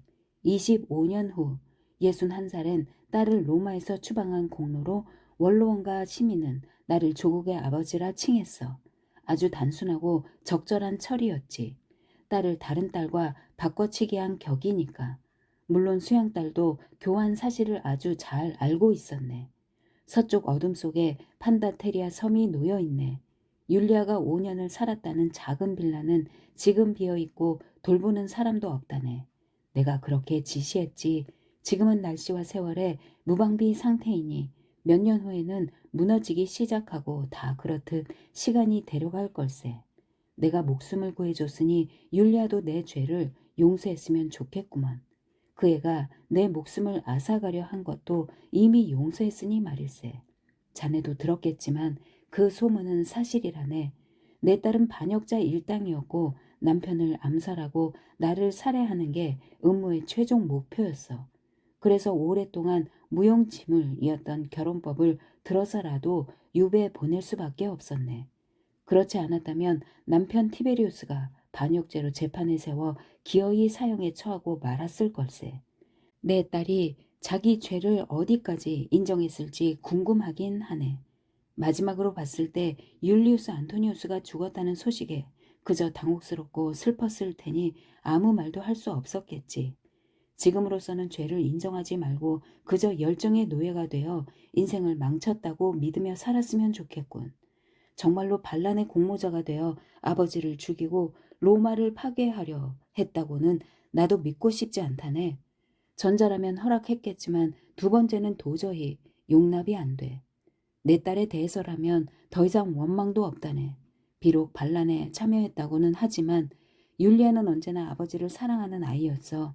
지나치게 요구만 하는 아버지였건만. 그래, 한편으로는 처참한 운명에 휘둘리며 두려움에 움츠러들기도 했겠지만 그래도 지금 레기오의 고독 속에서 남아 딸로서의 옛 모습을 기억하리라 믿겠네. 누구나 다른 사람의 죽음을 갈망하면서도 그 증오심만큼 그대로 상대를 사랑할 수 있어. 이젠 이해할 수 있네. 언젠가 율리아를 작은 로마라 불렀네만 그 때문에 오해도 많이 받았지. 원래는 로마를 율리아만큼이나 잠재력 있는 나라로 만들고 싶다는 뜻이었네. 그런데 결국 둘 다 나를 배신했군 그래. 그렇다 해도 미워할 수는 없다네. 부두에서 남쪽으로 가면 루크린의 호수가 있지. 한때 이탈리아의 정직한 일손들이 준설의 로마 함대로 하여금 시민들을 보호하게 했건만 지금은 로마 부자의 식탁을 위해 굴을 재배하고 있네. 율리아는 레기오의 황량한 칼라브리아 해변에서 늙어가고 이제 티베리우스가 세상을 지배할 걸세. 난 너무 오래 살았어. 내 후계자가 되어 로마의 생존을 위해 싸워야 할 이들은 모두 죽었지. 마르켈루스는 제일 먼저 내 딸과 결혼했지만 기껏 19 나이에 죽고 마르쿠스 아그리파도 죽었네. 손자이자 아그리파와 율리아의 아들 가이우스와 루키우스도 로마를 위해 싸우다 죽었지. 티베리우스의 형 두루수스는 동생보다 능력도 많고 성품도 훌륭해서 아들로 입양까지 했는데 그만 게르마니아에서 죽고 말았어. 결국 티베리우스만 남았군 그래. 내 딸의 운명이 저렇게 꼬인 데에는 어느 누구보다 티베리우스의 책임이 컸어. 율리아를 반역자로 기소해 자기 목숨과 내 목숨을 노린 죄를 묻고 기어이 원로원을 부추겨 사형을 선고했을 거야. 눈 하나 깜짝하지 않고 겉으로야 슬픔과 후회의 표정을 짓겠지. 솔직히 티베리우스는 경멸하지 않을 수가 없군. 그의 영혼은 그 누구도 이해 못할 정도로 증오가 깊고 성정은 특별한 대상 없이도 가혹하기가 이를 데 없다네. 그렇다고 나약한 인물이나 바보는 아니라네. 황제라면 나약함이나 어리석음보다는 잔인성이 미덕이 될 수 있을 걸세. 로마는 이제 티베리우스의 자비와 시간의 우연에 맡겼다네. 도리가 없으니까. 8월 11일 밤새도록 카우치에서 꼼짝 않고 별을 지켜보았네. 느긋하게 거대한 천공을 가로지르며 영혼의 항해를 즐기는 저 별들. 새벽녘에는 며칠 만에 처음으로 졸다가 꿈도 꾸었네. 꿈속에서도 꿈을 꾸고 있음을 자각하는 묘한 지경이었지만 더군다나 꿈의 현실이 깨었을 때의 현실을 조롱하고 있었다네. 저 이면 세계의 윤곽을 기억하고 싶어도 잠에서 깨니 꿈의 기억은 밝은 아침 속으로 달아나고 말더군. 선원들이 웅성거리는 바람에 잠을 깨었네. 아, 멀리 노랫소리도 들렸어. 비몽사몽간에 언뜻 호머가 아름답게 그린 사이렌들을 떠올리고 마스트에 몸을 묶은 채 저 치명적인 목소리에 무기력하게 저항하고 있다고 착각도 했다네. 물론 사이렌은 아니었네. 곡물선 한 척이 남쪽 알렉산드리아에서 천천히 우리 배를 향해 미끄러져 들어오더군. 이집트 선원들이 하얀 법복 차림에 머리에 화관을 쓰고 서서 모국어로 노래를 불렀네. 향 태우는 냄새도 산들 바람에 실려왔지. 우리는 다소 당혹스러워하며 배가 들어오는 모습을 지켜보았네. 마침내 대형 선박이 우리 작은 배에 가까이 접근해 선원들의 미소까지 알아볼 정도가 되었네. 가무잡잡한 얼굴들. 그런데 선장이 앞으로 나서더니 내 이름을 부르지 뭔가? 나는 어렵사리 물론 필리푸스한테 들키지 않기 위해 애를 써야 했네. 자리에서 일어나서는 갑판 난간으로 걸어가 선장의 인사에 화답해 주었어. 푸테올리와 나폴리 사이의 항구에 화물을 내리다가 내가 여기 있다는 얘기를 들었다는 거야. 그래서 이집트 고국으로 돌아가기 전 선원들과 함께 내게 인사와 감사를 전하고 싶었다더군. 배가 가까운 덕에 굳이 소리칠 필요도 없었네. 선장의 가무잡잡한 얼굴도 똑똑히 볼 수 있었고 이름을 물었더니 포텔리오스라 하더군. 선원들이 나지막이 노래를 부르는 가운데 포텔리오스가 이렇게 말했네. 배밖에 없어 바다를 항해할 자유를 주신 덕에 이집트의 풍요로운 물자로 로마를 채웁니다. 해적과 약탈자들을 물리치신 덕에 그 자유를 만끽하고 있습니다. 그로써 이집트의 로마는 번성하며 강풍과 파도가 아니면 안전에 그 어떤 위협도 없으며 그로써 마음 놓고 고국으로 돌아갈 수 있음을 아옵니다. 이 모두를 가능케 하신 분께 감사드립니다. 여생이나마 늘 신들의 행운이 함께 하시길 비옵니다. 한동안 말을 할 수가 없더군.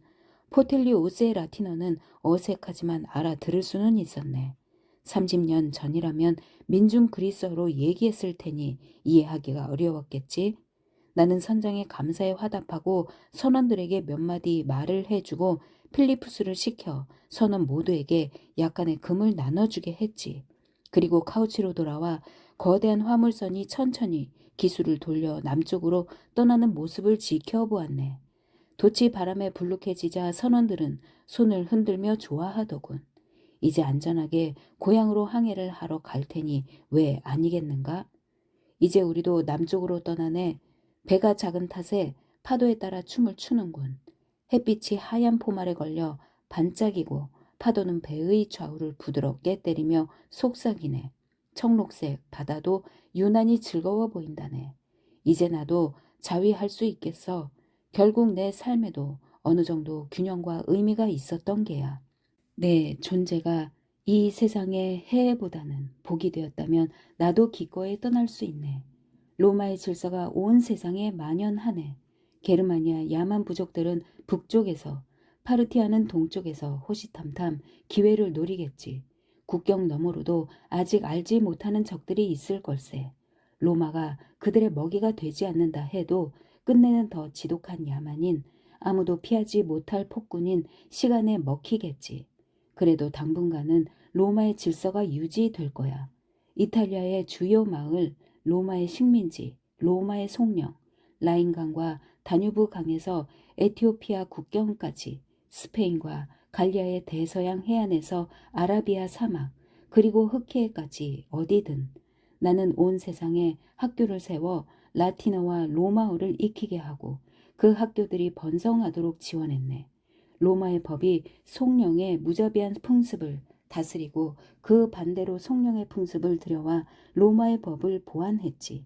그리하여 세상이 로마를 우러러 보내만 허물어져가는 흙덩이에서 대리석으로 로마를 변모시킨 사람이 바로 나였네.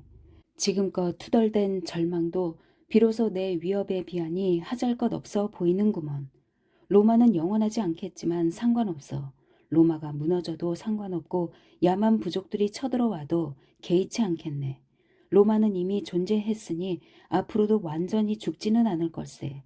야만인들이 정복하면 그들이 로마인이 되고 로마어가 그들의 거친 말을 다듬어 줄 테지. 그들이 파괴한 유산은 이제 그들의 피 속을 흐르고 지금 내가 위태로이 떠 있는 이 염해만큼이나 시간은 장구하다네. 바로 그 시간 속에서 내가 치른 비용은 사소할 뿐이네. 더없이 사소하고 말고. 우리는 카프리 섬에 이르렀네. 섬이 마치 아침 햇살의 보석처럼 반짝이는군. 풀은 바다에 떠오르는 검은 에메랄드. 바람은 거의 잦아든 터라 배도 마치 하늘을 떠 다니듯 저 조용하고 한가로운 고장을 향해 떠가네. 그 옛날 그렇게 오랫동안 행복하게 지냈던 곳. 섬 주민들이 벌써부터 항구에 몰려들기 시작했군. 내 이웃이자 친구들이 손을 흔들며 목청 높여 소리치고 즐거이 내 이름을 연호한다네. 이제 잠시 후에 일어나 그들에게 화답할 생각이야. 꿈을 꿨네, 니콜라우스. 어젯밤 꿈이 기억나는군. 꿈속에서는 다시 페루시아에 있었네. 루키우스 안토니우스가 로마의 권위에 대항해 반란을 일으키던 시절이었지. 겨우 내내 우리는 마을을 봉쇄하고 루키우스의 항복을 유도했어. 어떻게든 로마의 피를 아끼고 싶었으니까. 부하들은 기다림에 지친 데다 사기도 바닥이라 당장이라도 폭동을 일으킬 분위기였지. 나는 그들에게 희망을 주기 위해 성벽 밖에 제단을 설치하고 유피테르에게 제물을 바치라 지시했네. 다음부터는 내 꿈 얘기라네. 시종들이 하얀 소를 제단으로 끌고 가네. 당연히 한 번도 쟁기를 져본 적이 없는 놈이라네. 뿔에는 금박을 입히고 머리엔 월계관을 씌웠지. 줄이 느슨한 걸 보면 소가 고개를 쳐들고 기꺼이 앞으로 나오는 모양이군. 파란색 눈이 나를 바라보는 것 같기도 하더군. 그러니까 저 짐승도 누가 자기를 죽이려는지 아는 듯했어. 시종이 소머리에 대고 소금 덩어리를 부수지만 소는 꼼짝도 하지 않았어. 시종이 와인을 입에 머금었다가 뿔 사이에 뿌렸네. 그래도 꿈쩍하지 않았어. 시종이 이렇게 말했네. 끝낼까요? 내가 도끼를 들었네. 소의 푸른 눈이 나를 바라보았지만 전혀 흔들림이 없었네. 나는 도끼를 내리친 후 끝났다 라고 말했지. 그러자 소가 몸서리를 치다가 무릎을 꿇었네. 그래도 고개는 쳐들고 두 눈은 나를 노려보았네. 시종이 단검으로 목을 긋고 잔의 피를 받았네. 피가 흘러내리는데도 소는 파란 눈으로 나를 노려보더군. 그러다가 마침내 눈빛을 흐리고 한쪽으로 쓰러졌다네. 50년도 더 지난 일일세. 나는 23살이었지. 그렇게 오랜 세월이 흘렀건만 그런 꿈을 꾸다니 이상하군 그래. 에필로그 서한 서기 55 발신 아테네의 필리푸스 나폴리 수신 루키우스 안나이우스 세네카 친애하는 세네카 서신을 받고 놀랍고도 기뻤습니다. 다만 답장이 늦은 점은 용서 바라리다. 당신 편지를 받은 때가 하필 이 도시를 떠나는 날이라 이제 겨우 새 집에 익숙해지기 시작했다오. 어쨌든 당신의 직간접적인 조언을 받아들여 드디어 수선스럽고 혼란스러운 병원을 그만두고 이제 온전히 조용히 학문에 전념하기로 했답니다. 보잘것없으나마 지금껏 익힌 지식을 후손에게 전하는 데 헌신해야죠. 이 편지는 나폴리 외곽의 빌라에서 쓰고 있어요. 테라스 위, 아치처럼 얽힌 포도 넝쿨에 햇빛이 흩어지며 지금 이 글을 쓰는 편지지 위에서 춤을 추는군요. 당신 말대로 은퇴하고 나니 이렇게 행복할 수가 없습니다. 그 점에 대해 물론 너무도 감사하는 바요. 지난 몇 년간 우리의 우정도 지나치게 소원했구려. 그저 지금껏 나를 기억해 주신 데 감사드립니다. 더욱이 불행한 시절 코르시카의 황무지에서 지내셨을 때도 내가 변변히 대변하지 못했건만 그 사실조차 거론하지 않아 고맙기가 이를 데 없군요. 물론 충분히 이해할 분이라 믿기는 합니다. 세속적 권력 없는 미천한 의사 따위가 돌아가신 클라우디우스 황제처럼 괴팍한 분의 의지를 어찌 거스를 수 있었겠습니까? 비록 말은 못했지만 우리 모두 당신을 존경한답니다. 다시 한번 그 천재성으로 우리의 로마를 계몽하신다니 기쁘기 이를 데 없군요. 전에 말씀하신 문제에 대해 써달라고 하셨죠? 카이사르 아우구스투스 황제와의 짧은 동반에 대해 기꺼이 요청에 응해야죠. 그보다 저도 궁금해서 몸이 다는군요. 새수피를 기대해도 괜찮겠습니까? 서간지? 아니면 비극일까요? 도대체 제 희미한 기억을 어떻게 사용하실지 궁금해 어쩔 줄을 모르겠군요. 지난번 잠깐 황제 얘기를 나누었을 때 크게 호기심을 보이신 덕에 행여 우리의 우정이 발전할까 기대도 했답니다. 그 바람에 별로 아는 내용이 없으면서도 그렇게 거들먹거리고 이기적이었던 듯합니다. 하지만 이제 내 나이도 66, 옥타비우스 카이사르께서 돌아가실 때보다 기껏 10살 차이밖에 되지 않는군요. 지난번에는 그래서 당신께 야단도 맞았지만 지금이야 그런 허영심쯤은 초월했다 믿고 싶군요. 다시 말씀해 주셔서 감사합니다. 기꺼이 기억나는 대로 말씀드리죠. 아시다시피 옥타비우스 카이사르의 의사 노릇을 했지만 그 기간은 몇 달 되지 않아요. 다만 그동안 내내 그분 옆을 지켰고 그것도 대개는 그분이 부르면 언제든 달려갈 수 있는 극히 가까운 거리였죠. 물론 임종 때도 옆을 지켰습니다. 솔직히 마지막 몇 개월 동안 왜 그분이 나를 주치의로 선택했는지 이해하지 못합니다. 당신의 나이 겨우 26이었고 나보다 유명하고 노련한 의사들이 얼마든지 있었으니까요. 그런데도 그분은 나를 선택하셨습니다. 그때는 어려서 이해하지 못했지만 지금은 막연하게나마 그분 나름대로 내가 마음에 드신 모양이라 생각하기로 했답니다. 게다가 마지막 여행에 아무것도 해드린 게 없건만 돌아가신 후 기어이 저를 부자로 만들어 주셨답니다. 오스티아에서 남쪽으로 며칠 한가로이 항해한 끝에 배는 카프리에 도착했습니다. 건강 상태는 악화일로였지만 그분은 자애롭게도 시중 드는 사람들을 전혀 무시하지 않으셨죠. 건강이 좋지 않은 경우 제 부축에 의지하면서도 사람들과 수다도 떨고 하나하나 이름도 불러주셨답니다. 카프리 주민 대부분이 그리스인이라면서 그들과 대화할 때는 그리스어를 사용하셨죠. 이따금 억양이 서투르다며 사과까지 하시면서요. 마침내 주민들과 작별 인사를 하고 우리는 황제의 빌라로 향했습니다. 나폴리 항이 한눈에 내려다 보이는 곳이었죠. 전 황제께 휴식을 청하고 황제께서도 기꺼이 따라 주셨습니다. 그날은 섬 청년들과 함께 체조 경기를 관람하시겠다 약조도 하셨답니다. 다음 주 나폴리 경기에서 섬을 대표할 선수들을 선발하는 경기였죠. 그런데 제 반대에도 불구하고 기어이 약속을 지키셨을 뿐 아니라 그날 저녁 선수들 모두를 빌라로 초대해 연회까지 열어주시더군요. 연회에서도 무척 즐거워하셨습니다. 그리스어로 음탕한 경구들을 만들어 내시는 바람에 젊은이들이 낯을 붉히거나 신음소리를 냈답니다. 심지어 청년들과 함께 놀며 유치하게 서로 빵 부스러기를 던지거나 짓궂은 농담도 하셨죠. 청년들을 섬 사람들이 아니라 빈둥대는 사람들이라 부르셨는데 아마도 그만큼 젊음이 부러우셨을 겁니다. 황제께서는 나폴리 시합에도 꼭 참석하셔서 그들의 승리에 전 재산을 걸겠다고 약속까지 하셨습니다. 우리는 카프리에 나흘을 머물렀습니다. 그때쯤 황제 폐하도 너무 쇠약해져서 부축이 없으면 걷지를 못하셨죠. 그런데도 경기에 데려가 달라고 고집을 부리시더군요. 젊은 선수들한테 약속을 했기 때문입니다. 솔직히 말해 임종이 머지않았지만 그래도 모시고 가지 않을 수 없었습니다. 어느 쪽이든 어차피 며칠밖에 차이는 없을 테니까요. 그분은 오후 내내 이글거리는 햇볕 속에 앉아 카프리 선수들을 응원했습니다. 그리고 경기가 끝났을 때는 자리에서 일어서지도 못하셨죠. 우리는 폐하를 들것에 실어 옮겼습니다.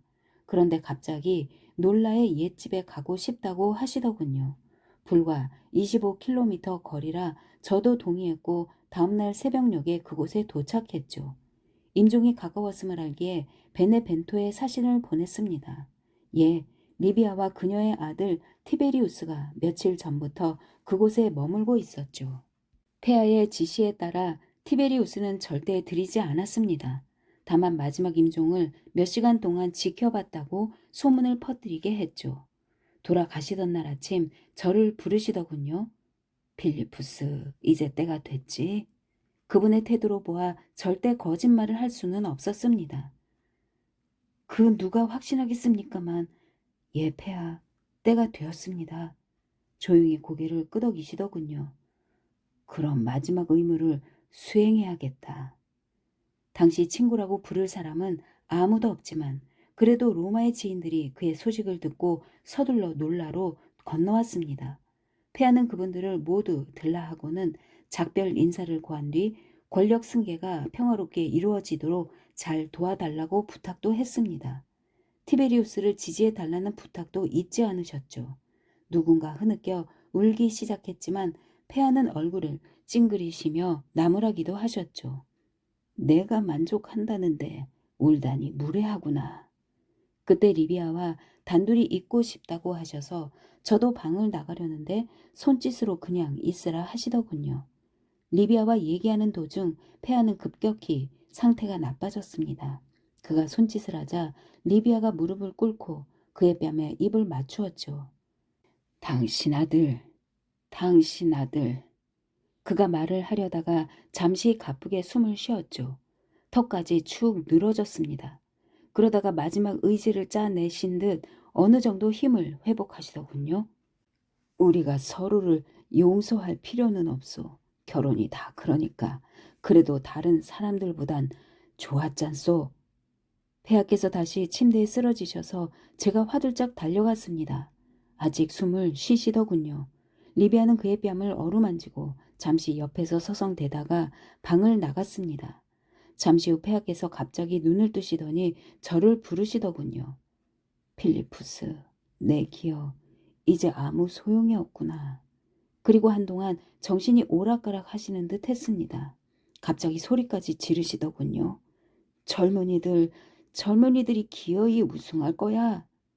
내가 이마에 손을 얹자 다시 나를 보시더니 팔꿈치로 머리를 괴며 미소를 지으시더군요.